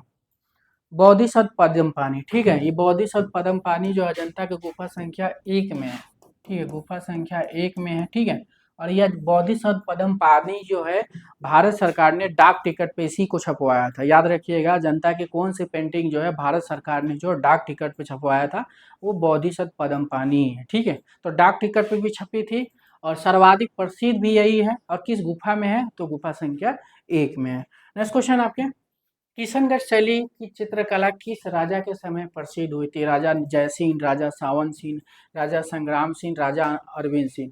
तो किशनगढ़ शैली की चित्रकला किस राजा के समय में प्रसिद्ध हुई थी? आपको पता है किशनगढ़ शैली जो है चित्रकला किस राजा के समय में विकसित? राजा सावन सिंह के समय में बहुत विकसित हुई थी। राजा सावन सिंह को एक दूसरा नाम क्या? नागरी दास। नागरी दास के नाम से जाना जाता है राजा सावन सिंह को।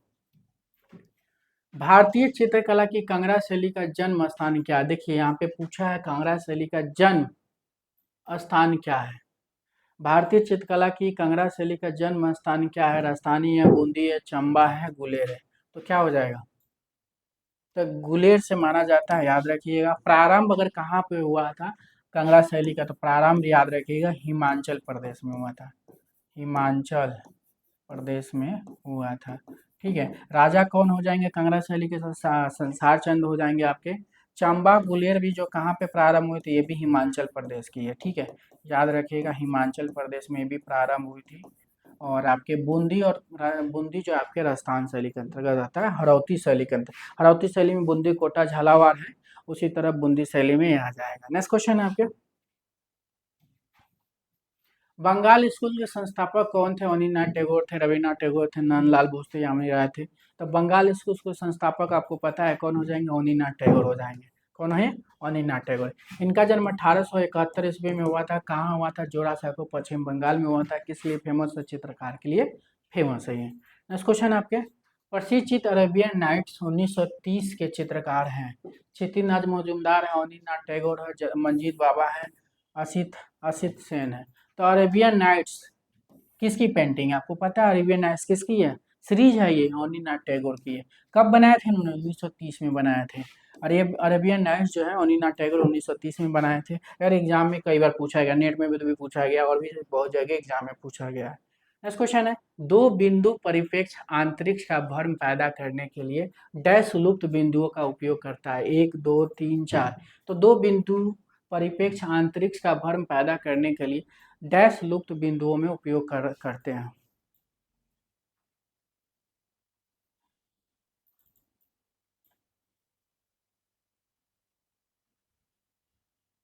तो याद रखिएगा, दो हो जाएगा। दो बिंदु परिप्रेक्ष्य अंतरिक्ष का भ्रम पैदा करने के लिए डैश लुप्त बिंदुओं का प्रयोग करते थे। दो बिंदु को करते हैं। वह कलाकार जिसने बिंदी डे चित्र चित्रित किया था? बीएस गैथेंडो, एस राजा, राम कुमार, सरोज मुखर्जी। तो वह कलाकार जिसने बिंदी डे चित्र चित्रित किया था, तो कौन चित्रित किया था? तो आपको याद करना है कौन चलन चित्रित किया था। तो याद रखिएगा बिंदी डे के लिए जो है आपकी सरोज मुखर्जी जाने जाते हैं। बिंदी डे किसके चित्र? सरोज मुखर्जी। किस लिए फेमस है सरोज मुखर्जी? चित्रकार के लिए। 1907 में इनका जन्म हुआ था, बंगाल में जन्म हुआ था। किस लिए फेमस है? चित्रकार के लिए फेमस है। याद रखिएगा किस लिए फेमस है ये? चित्रकार के लिए फेमस है। ठीक है, गायतोंडे जो है पैक ग्रुप के पेंटर हैं और ये महाराष्ट्र से संबंधित हैं। नेक्स्ट क्वेश्चन है आपके, इस प्रसिद्ध मूर्तिकार ने सिस्टाइन चैपल की छत को चित्रित किया था? डोनाटेलो, माइकल एंजेलो, बर्निनी, गिवल्टी। ठीक है, ये चारों जो है आपके मूर्तिकार हैं। ठीक है, चारों डोनाटेलो, माइकल एंजेलो, बर्निनी, गिवल्टी जो है चारों मूर्तिकार है। तो पूछा है किस मूर्तिकार ने सिस्टाइन चैपल की चित्रित? तो सिस्टाइन चैपल के लिए बस एक ही लोग जाने जाते हैं। आपको कौन जाने जाते हैं? माइकल एंजेलो जाने जाते हैं। याद रखिए माइकल एंजेलो ही जाने जाते हैं। माइकल एंजेलो का जन्म 1475 में हुआ था, इटली के फ्लोरेंस में हुआ था। डोनाटोला का जन्म जो है 1386 में हुआ था। ये इनका भी जन्म इटली के फ्लोरेंस में हुआ था। बर्निनी इटली के थे, ये इटली के हैं, याद रखिएगा। और घिवल्टी भी जो है 1378 में इनका जन्म हुआ था, ये भी इटली के फ्लोरेंस के थे। चारों मूर्तिकार हैं, याद रखिएगा। नेक्स्ट क्वेश्चन है, भारत में मौर्यकालीन यक्षी की विशाल मूर्ति कहाँ मिलती है? असम, पटना, गोवा, इंदौर। तो मौर्यकालीन यक्षी की बात हो रही है, तो आपको पता है दीदारगढ़ यक्षी है जो सबसे श्रेष्ठ मिली है। ये कहाँ पे है? पटना में है। और पटना में कहाँ है? बिहार म्यूजियम में। कहाँ पे रखी गई है यक्षी या दीदारगंज की यक्षी? कहाँ रखी गई? पटना म्यूजियम में रखी गई है। नेक्स्ट क्वेश्चन आपके, उस प्रतीक का नाम बताइए जो पश्चिमी या मध्य एशिया से मध्य उस प्रसिद्ध प्रतीक का नाम बताएं जो पश्चिमी या मध्य एशिया में उत्पन्न हुआ और दूसरी शताब्दी ईसा पूर्व में भारत तक फैल गया। ठीक है, तो बताना है आपको इनमें से क्या हो जाएगा? प्रभा मंडल, पहिया, अलंकरण, कमल, क्या हो जाएगा?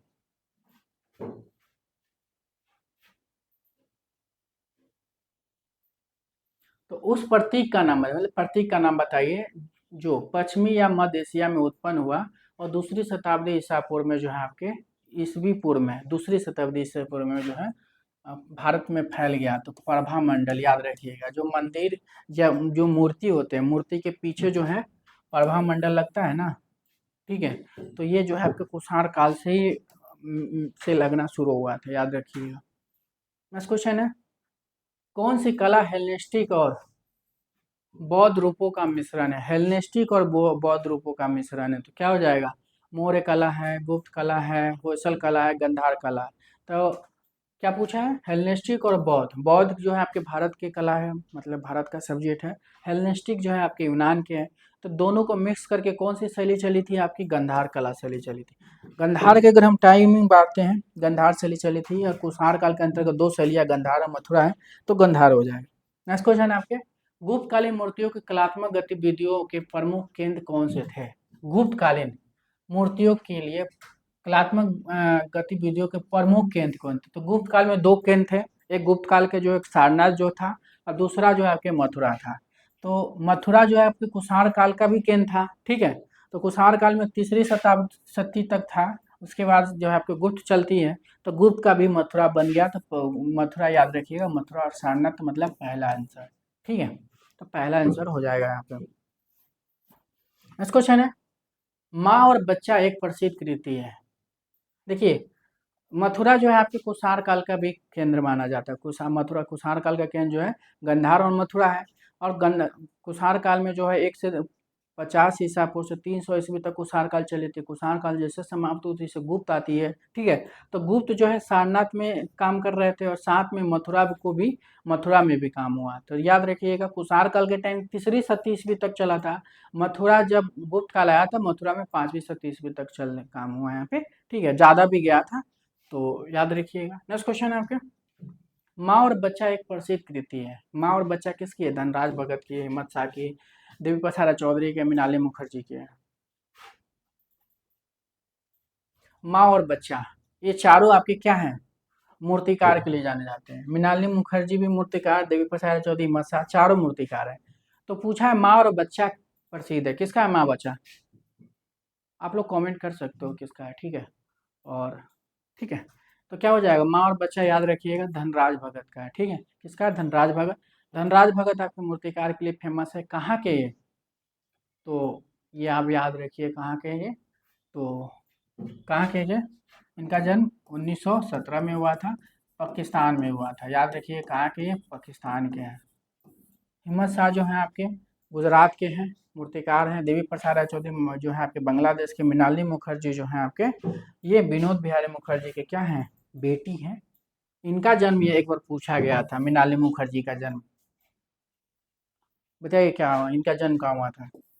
इनके पापा का तो नाम जन्म तो बंगाल में हुआ था, पर इनका जन्म कहाँ हुआ था? तो इनका जन्म एक बार एग्जाम में आ चुका है, याद रखिएगा। इनका जन्म जो है 1949 ईस्वी में हुआ था, मुंबई में हुआ था। ये बहुत इंपॉर्टेंट है, याद रखिएगा। मृणालिनी मुखर्जी के पापा अगर बंगाल के हैं, तो जरूरी नहीं कि इनका भी जन्म बंगाल में ही हुआ होगा। तो इनका जन्म मुंबई में हुआ है, याद रखिएगा, एग्जाम में आया हुआ है ये क्वेश्चन।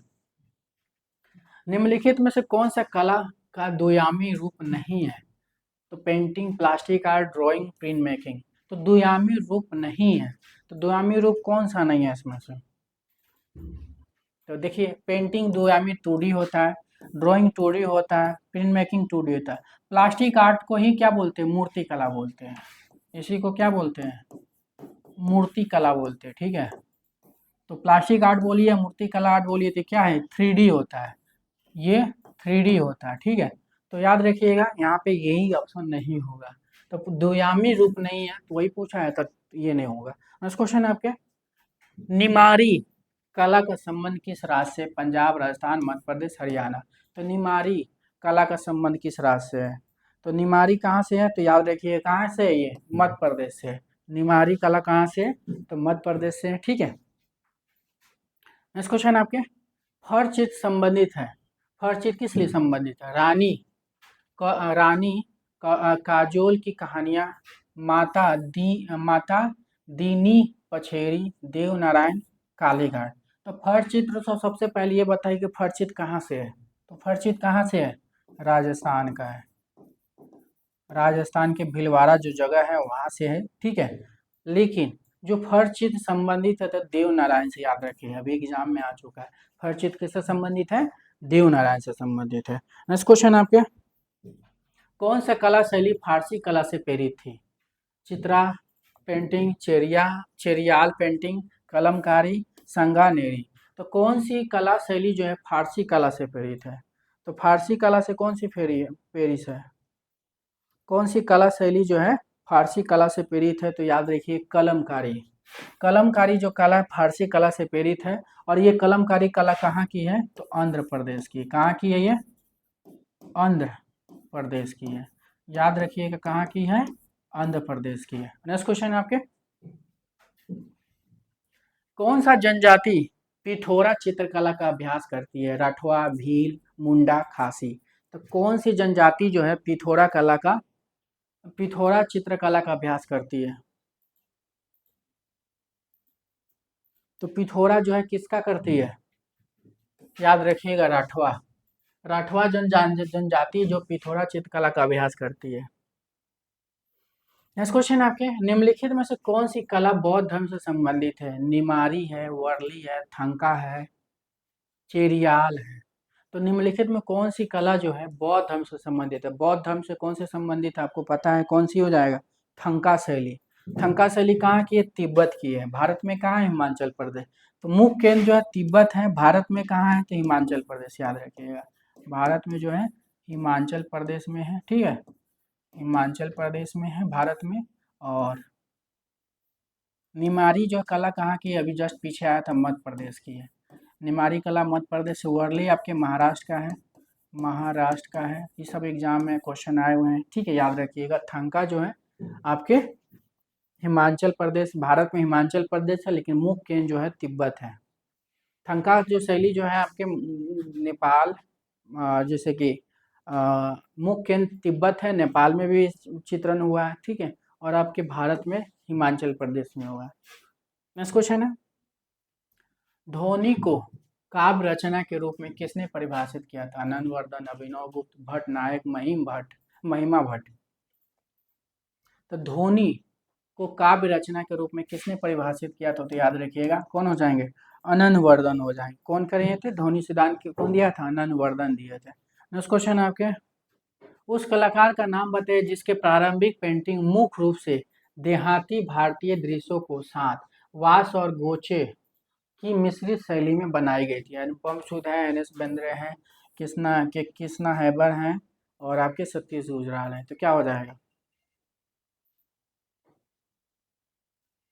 तो उस कलाकार का नाम बताइए जिसकी प्रारंभिक पेंटिंग मुख्य रूप से देहाती भारतीय दृश्यों के साथ वास और गुआचे में बनी है, ठीक है, वास और गुआचे में मिश्रित शैली में बनाई गई। तो कौन से कलाकार है, एन.एस. बेंद्रे।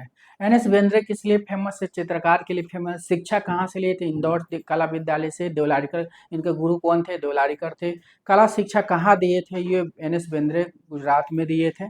क्या है, तो चित्रकार के लिए जाने। जन्म 1910 ईस्वी में हुआ था। कहाँ हुआ था, तो इंदौर में हुआ था, इंदौर में इनका जन्म हुआ था, ठीक है। कृष्णा रेड्डी का जन्म जो कृष्णा हैबर,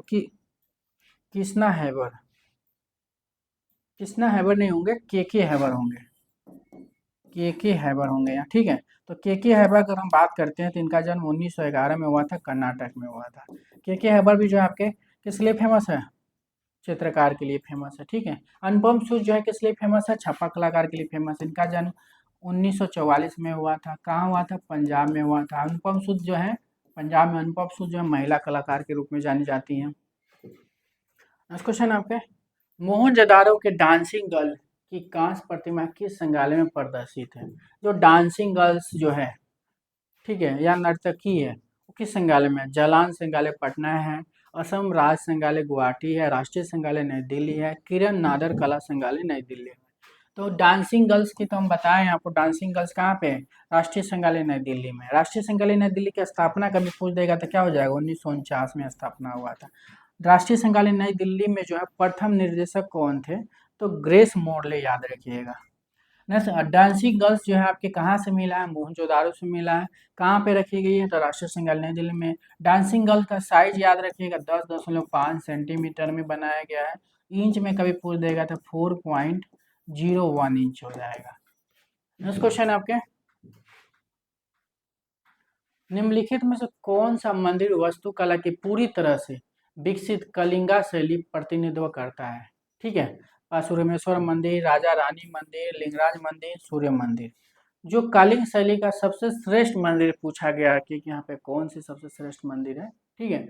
तो निम्नलिखित में से कौन सा मंदिर वास्तुकला के पूरी तरह से विकसित कलिंगा शैली, कलिंगा शैली जो है नागर शैली का ही विकसित रूप है, ठीक है। नागर शैली को क्या किया, जो उड़ीसा कलिंग राजा लोग थे, ये लोग जो नागर शैली का ये क्या किए, विकसित रूप मतलब उसमें कुछ चेंज वेंज करके जो है एक लोग अलग शैली बना दिया, उसी को कलिंग शैली के नाम से जाना जाता है।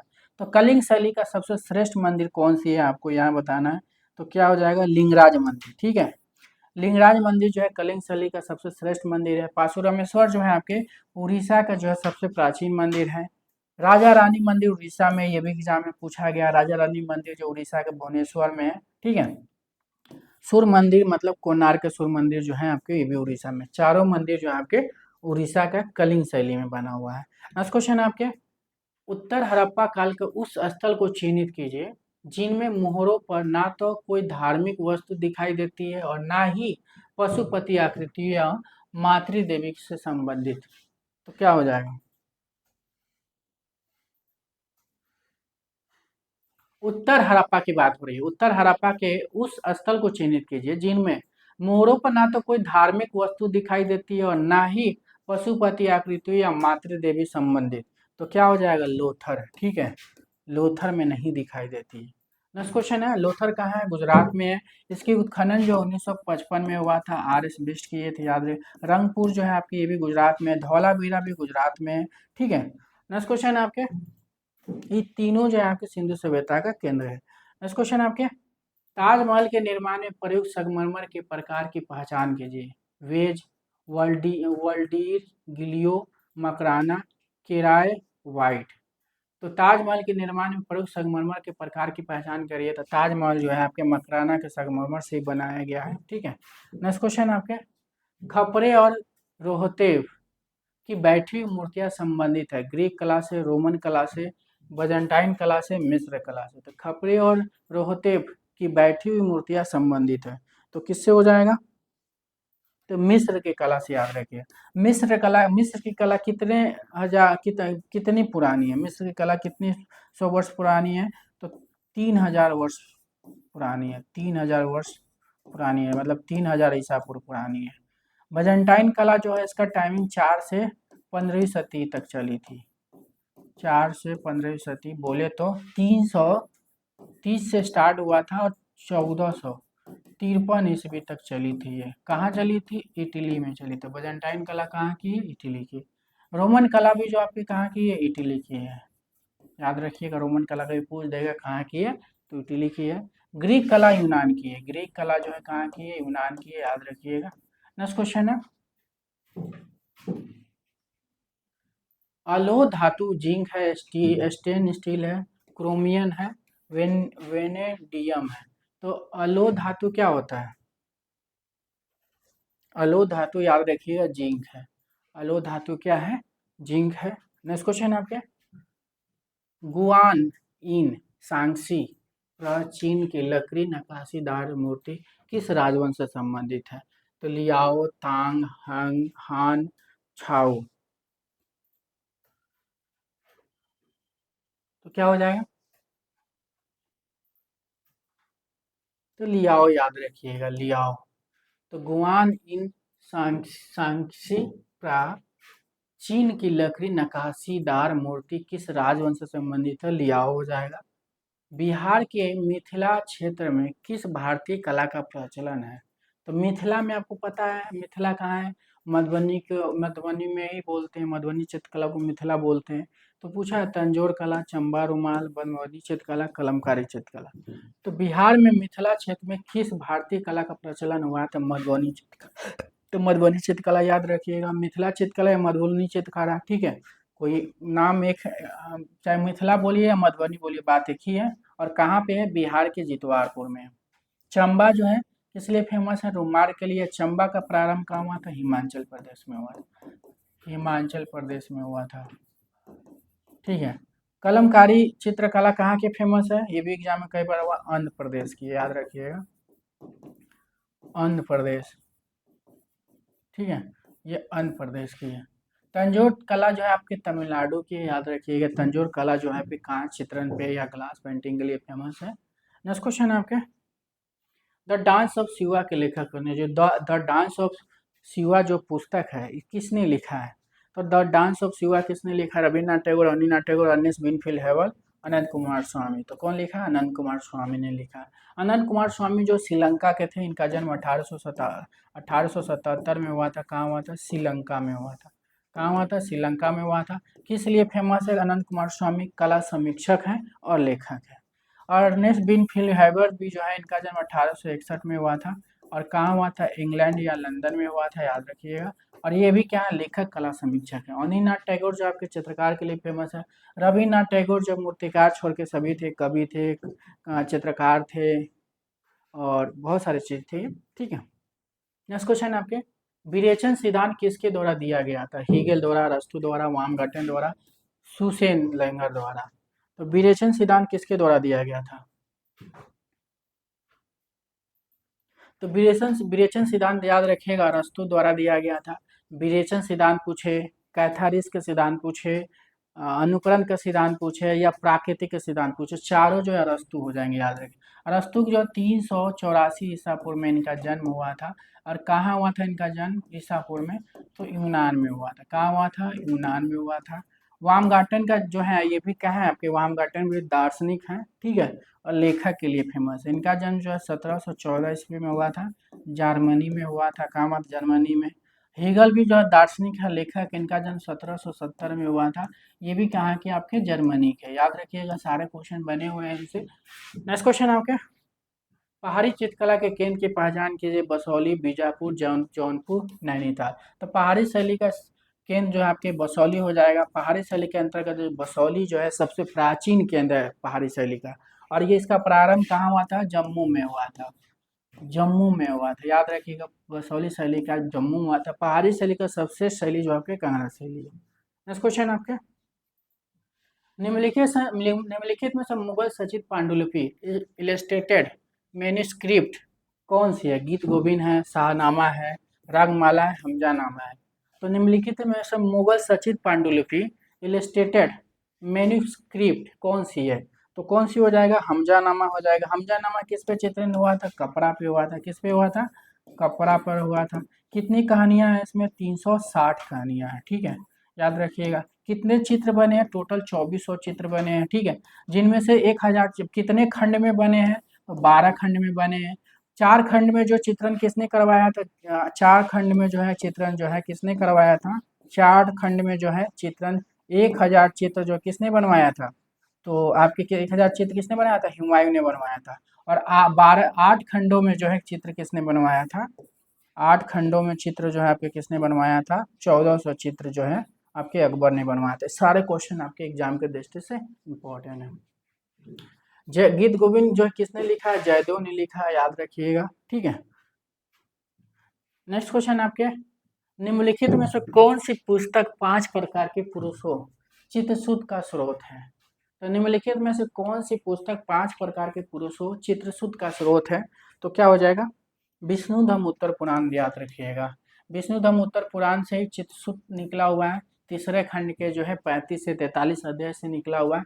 विष्णुधम उत्तर पुराण जो है गुप्त काल में लिखा गया है। किस काल में लिखा है? गुप्त काल में। किसने लिखा? मार्कंडेय मुनि या नारायण मुनि जी लिखे हैं, ठीक है। आप जैसे कि यहाँ पे मार्कंडेय मुनि भी देख सकते हैं, ठीक है, इनको भी ऑप्शन में दिया गया है। तो ये जो 5 पुरुषों के जो बारे में बताया गया है, ये चित्रसूत में बताया गया है। नेक्स्ट क्वेश्चन आपके, अजंता के भित्ति चित्रों में किस खनिज का प्रयोग हुआ है? अभ्रक का हुआ, लाजवर्त लेपिस लाजुली का हुआ, सीसा का हुआ है, ग्रेफाइट का हुआ है। तो अजंता के भित्ति चित्रों में किस खनिज का प्रयोग हुआ है? तो अजंता के भित्ति चित्र में किस खनिज का प्रयोग हुआ है? लाजवत रंग का प्रयोग किया है, लेपिस लाजुली का प्रयोग हुआ है।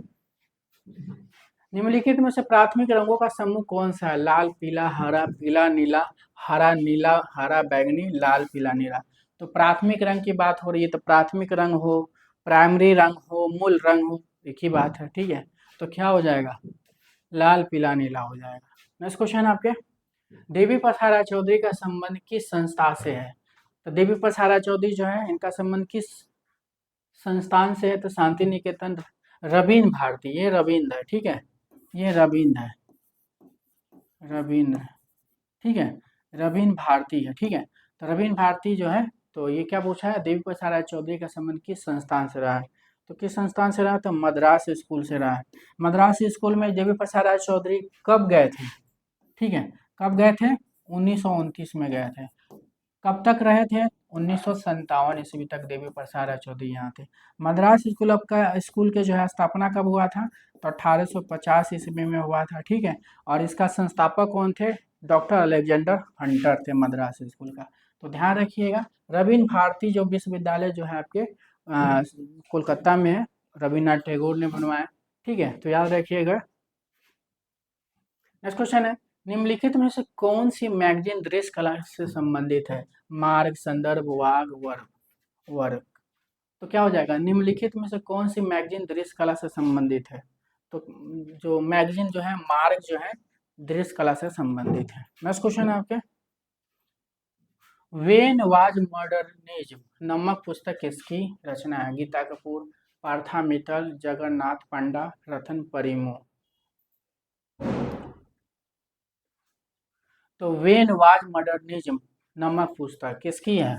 ये एग्जाम में बहुत बार पूछा गया है पुस्तक किसकी है? तो गीता कपूर की, याद रखिएगा। किसकी है? तो गीता कपूर की है। वेन वाज मॉडर्निज्म जो पुस्तक किसकी है? तो गीता कपूर की हो जाएगा, ध्यान रखिएगा। नेक्स्ट क्वेश्चन आपके, भारत में प्रथम विज्ञापन एजेंसी कब और कहाँ प्रारंभ हुआ था? तो भारत में प्रथम विज्ञापन एजेंसी कब और कहाँ प्रारंभ हुई थी? मुंबई में, दिल्ली में, बेंगलुरु में, कोलकाता में। तो याद रखिएगा, भारत में प्रथम विज्ञापन एजेंसी जो है कब और कहाँ प्रारंभ हुई थी? तो कब और कहाँ प्रारंभ हुई थी? तो कहाँ हो जाएगा? मुंबई में हुई थी, 1907 में हुई थी, ठीक है। नेक्स्ट क्वेश्चन आपके,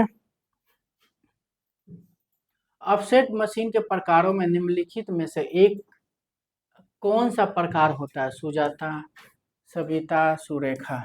तो ऑफसेट मशीन के प्रकारों में से निम्नलिखित में से एक कौन सा प्रकार होता है? तो कौन सा प्रकार होता है? तो सुजाता, याद रखिएगा। ऑफसेट मशीन के प्रकारों में निम्नलिखित में से एक कौन सा प्रकार होता है? तो सुजाता। नेक्स्ट क्वेश्चन आपके, पोस्टर, होर्डिंग्स, बैनर, स्टिकर्स विज्ञापन के किस माध्यम में प्रयुक्त होते हैं? प्रसारक हो जाएगा, मुद्रण हो जाएगा, इंटरएक्टिव हो जाएगा। तो पोस्टर, होर्डिंग और बैनर, स्टिकर विज्ञापन के किस माध्यम में प्रयुक्त होता है? तो आपको पता है किस में होता है? मुद्रण कला में होता है। पोस्टर, होर्डिंग्स, बैनर, स्टिकर विज्ञापन के किस माध्यम में प्रयुक्त होता है? तो मुद्रण, याद रखिएगा। नेक्स्ट क्वेश्चन आपके, जिंगल विज्ञापन के किस माध्यम में सर्वाधिक प्रयुक्त होता है? ठीक है। तो जो जिंगल है, जिंगल या जिंगल्स की बात हो रही है, तो जिंगल या जिंगल्स या जो है जिंगल विज्ञापन के किस माध्यम में सर्वाधिक प्रयुक्त होता है? टेलीविजन में होता है, पोस्टर में होता है, बैनर में होता है, रेडियो में होता है। तो जिंगल्स याद रखिएगा, जिंगल्स जो हो जाए रेडियो विज्ञापन पे किया जाता है। नेक्स्ट क्वेश्चन है, किस प्रकार के संतुलन में डिजाइन के दोनों तरफ बराबर हिस्से होते हैं? ठीक है। तो किस प्रकार के संतुलन में डिजाइन के दोनों तरफ बराबर हिस्से होते हैं? सममिति, असममिति, रेडियल, क्रिस्टलोग्राफी, किसमें हो जाएगा? तो किस प्रकार के संतुलन में डिजाइन के दोनों तरफ बराबर हिस्सा होता है? सममिति में, याद रखिएगा, दोनों जो है सममिति हो जाएगा। नेक्स्ट क्वेश्चन आपके, विज्ञापन डिजाइन के प्रमुख तत्व कौन से हैं? विज्ञापन डिजाइन के प्रमुख तत्व कौन से हो जाएंगे? स्पेस, इलस्ट्रेशन, हेडलाइन, ये सभी। तो विज्ञापन डिजाइन के प्रमुख तत्व कौन से हैं? तो कौन सा हो जाएगा? स्पेस, इलस्ट्रेशन, हेडलाइन, सभी हो जाएगा। विज्ञापन डिजाइन के प्रमुख तत्वों में कौन सा हो जाएगा? तो सभी हो जाएगा, ठीक है। क्या हो जाएगा? सभी हो जाएगा। नेक्स्ट क्वेश्चन है, भारत में विज्ञापन एजेंसियों की सर्वोच्च संस्था का क्या नाम है? भारतीय विज्ञापन संस्था, advertising agency association of India, राष्ट्रीय विज्ञापन इंस्टीट्यूट, दिल्ली विज्ञापन न्यूज ब्यूरो। तो भारत में विज्ञापन एजेंसियों की सर्वोच्च संस्था क्या है? तो क्या हो जाएगा? Advertising agency association of India, याद रखिएगा, क्या हो जाएगा। नेक्स्ट क्वेश्चन आपके, भारत में सर्वप्रथम किस विज्ञापन एजेंसी की स्थापना हुई थी? तो JRD Tata, Bata, B Dataram and company, Hindustan Unilever. तो भारत में सर्वप्रथम किस विज्ञापन एजेंसी की स्थापना हुई थी? तो किस विज्ञापन एजेंसी का? तो बी दाताराम एंड कंपनी, याद रखिए कि भारत में सर्वप्रथम किस विज्ञापन एजेंसी का स्थापना हुई? तो बी दाता एंड कंपनी।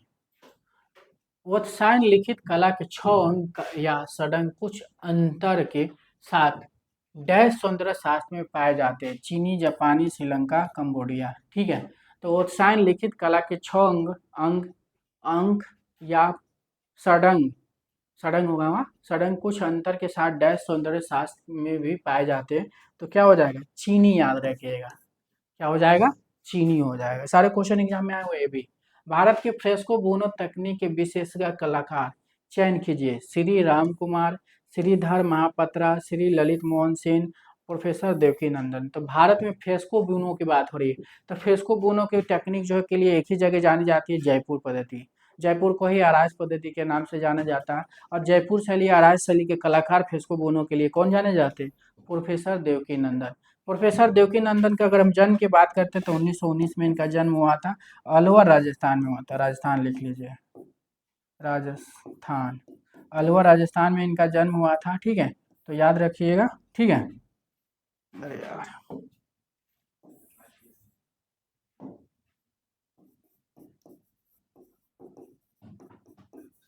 अलवर राजस्थान में इनका जन्म हुआ था, देवकी नंदन शर्मा। ठीक है, और ये किस किस स्कूल से जुड़े थे, तो आपके बनस्थली विद्यापीठ स्कूल जो है उसी से जुड़े थे ये। श्री ललित मोहन सेन जो हैं ये कलाकार हैं। ठीक है, और ये बंगाल के थे और चित्रकार के लिए जाने जाते हैं। इनका जन्म 1898 में हुआ था, बंगाल के नदिया जिला में हुआ था। लखनऊ कला विद्यालय के प्रथम छात्र थे ये। ठीक है, और लखनऊ कला विद्यालय से संबंध रखते थे। श्रीधर महापात्रा भी जो लखनऊ कला विद्यालय से संबंध रखते। श्री राम कुमार याद रखिएगा, ये जो है आपके अमूर्त चित्रकार के लिए जाने जाते हैं। श्रम की विजय की कृति है, देवी प्रसाद राय चौधरी, हिम्मत शाह, सत्येंद्र गुजराल, धनराज भगत। तो श्रम की विजय किसकी है, आपको पता है। श्रम की विजय देवी प्रसाद राय चौधरी की है। कितनी आकृति इसमें दिखाया गया, 4 आकृति दिखाया गया, 4 आकृति दिखाया गया। कब बनी थी ये, तो 1959 में ये बना था। ठीक है, 1959 में ये बना था। इसके ठीक 1 साल पहले देवी प्रसाद राय चौधरी को कौन सा पुरस्कार मिला था, 1958 में जो है देवी प्रसाद राय चौधरी को कौन सा पुरस्कार मिला था, पद्म भूषण मिला था, याद रखिएगा। तो यहाँ पे क्या हो जाएंगे, देवी प्रसाद राय चौधरी जो है क्या एक मूर्तिकार के रूप में जाने जाते हैं। इनका जन्म जो है 1899 में हुआ था। कहाँ हुआ था, बांग्लादेश में हुआ था। हिम्मत शाह भी जो मूर्तिकार, इनका जन्म 1933 में हुआ था, गुजरात में हुआ था। सतीश गुजराल का जन्म 1925 में हुआ था, झेलम पाकिस्तान में हुआ था। धनराज भगत भी मूर्तिकार के लिए जाने 1917 में इनका जन्म हुआ था, पाकिस्तान में हुआ था। नेक्स्ट क्वेश्चन आपके, विश्व की सबसे बड़ी विज्ञापन दाता कंपनी कौन सी है, कौन सी है, Procter and Gamble, Unilever UK, Nestle SA, Switzerland, उपयुक्त में से सभी। तो विश्व के सबसे बड़ी विज्ञापन दाता कंपनी कौन सी है, तो कौन सी हो जाएगी, सभी हो जाएगा, याद रखिएगा, सभी हो जाएगी। नेक्स्ट क्वेश्चन आपके, निम्नलिखित में से कौन बड़ोदरा स्कूल के प्रतिष्ठित प्रिंट मेकर और फोटोग्राफर है। तो बड़ौदा स्कूल से कौन सा कलाकार जो है आपके प्रिंट मेकर भी है, फोटोग्राफर भी है, तो ज्योति भट्ट याद रखिएगा। बड़ौदा स्कूल के जो है ज्योति भट्ट हो जाएंगे। ज्योति भट्ट जो है आपके छप्पर कलाकार के रूप में फेमस है, फोटोग्राफर भी है। इनका जन्म जो 1934 में हुआ था, कहाँ हुआ था, गुजरात में हुआ था। पढ़ाई कहाँ से किए थे, गुजरात से किए थे। इनके गुरु कौन थे, एन एस बेंद्रे थे। ठीक है, नेक्स्ट क्वेश्चन आपके, sir JJ school of art में प्रिंट मेकिंग की शुरुआत किसने की थी। तो sir JJ school of art में प्रिंट मेकिंग की शुरुआत किसने की थी, जेडी गोंधलेकर, वाई के शुक्ला, एस बी पालिस्कर, पाल कोहली। तो जेजे स्कूल ऑफ आर्ट में जो है प्रिंट मेकिंग की शुरुआत किसने की थी, तो वाई के शुक्ल, याद रखिएगा, वाई के शुक्ल। ये वाई के शुक्ल जो है जे माईवासी के क्या है, शिष्य है। ठीक है, और इनका जन्म जो है उत्तर प्रदेश में हुआ था। ठीक है, गाजियाबाद में, याद रखिएगा। 1907 में इनका जन्म याद नहीं आ रहा मुझे, बस उत्तर प्रदेश याद रखिएगा। और जे मैवासी के क्या है, शिष्य हैं। ठीक है, तो जे स्कूल ऑफ आर्ट की स्थापना की अगर हम बात करते हैं, इसकी स्थापना 1857 ईस्वी में हुआ था। ठीक है, 1857 ईस्वी में हुआ था इसका। और इसके संस्थापकों ने विलियम जेरी, जैसे जैसे कि आपके Maharashtra Madras school of art के संस्थापक क्वेश्चन आता है ना, कि अलग डॉक्टर अलेक्जेंडर हंटर है, पूछा गया है कई बार। उसी तरह जो है जे स्कूल ऑफ आर्ट के अगर संस्थापक पूछेगा तो विलियम जेरी याद रखिएगा। नेक्स्ट क्वेश्चन है आपके, राजा रवि वर्मा की प्रेस द्वारा छापी पहली प्रिंट कौन सी है। शकुंतला का जन्म है, महालक्ष्मी है, शिवाजी महाराजा है, पंच देवता है। तो राजा रवि वर्मा के प्रेस द्वारा छपी पहली प्रिंट कौन सी है? तो राजा रवि वर्मा के जो है अपने प्रिंट मशीन कब लगाए थे? 1894 ईस्वी में लगाए थे, ठीक है। कहाँ लगाए थे? मुंबई के लोनावाला में लगाए थे, ठीक है। तो मुंबई के जो है लोनावाला में 1894 में लगाए थे। और इसी प्रिंटिंग से जो है ओलियोग्राफ में पहली प्रिंट कौन सा छपी थी?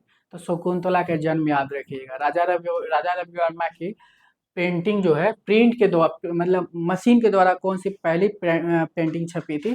तो शकुंतला का जन्म याद रखिएगा। और ये क्वेश्चन एग्जाम में आया हुआ है। नेक्स्ट क्वेश्चन आपके, पहचान चिन्ह के रूप में प्रिंट निर्माताओं और प्रिंट कार्यशालाओं द्वारा उपयोग किए जाने वाले उभरे हुए स्याही या युक्त या मुद्रांकित प्रतीक को कहा जाता है?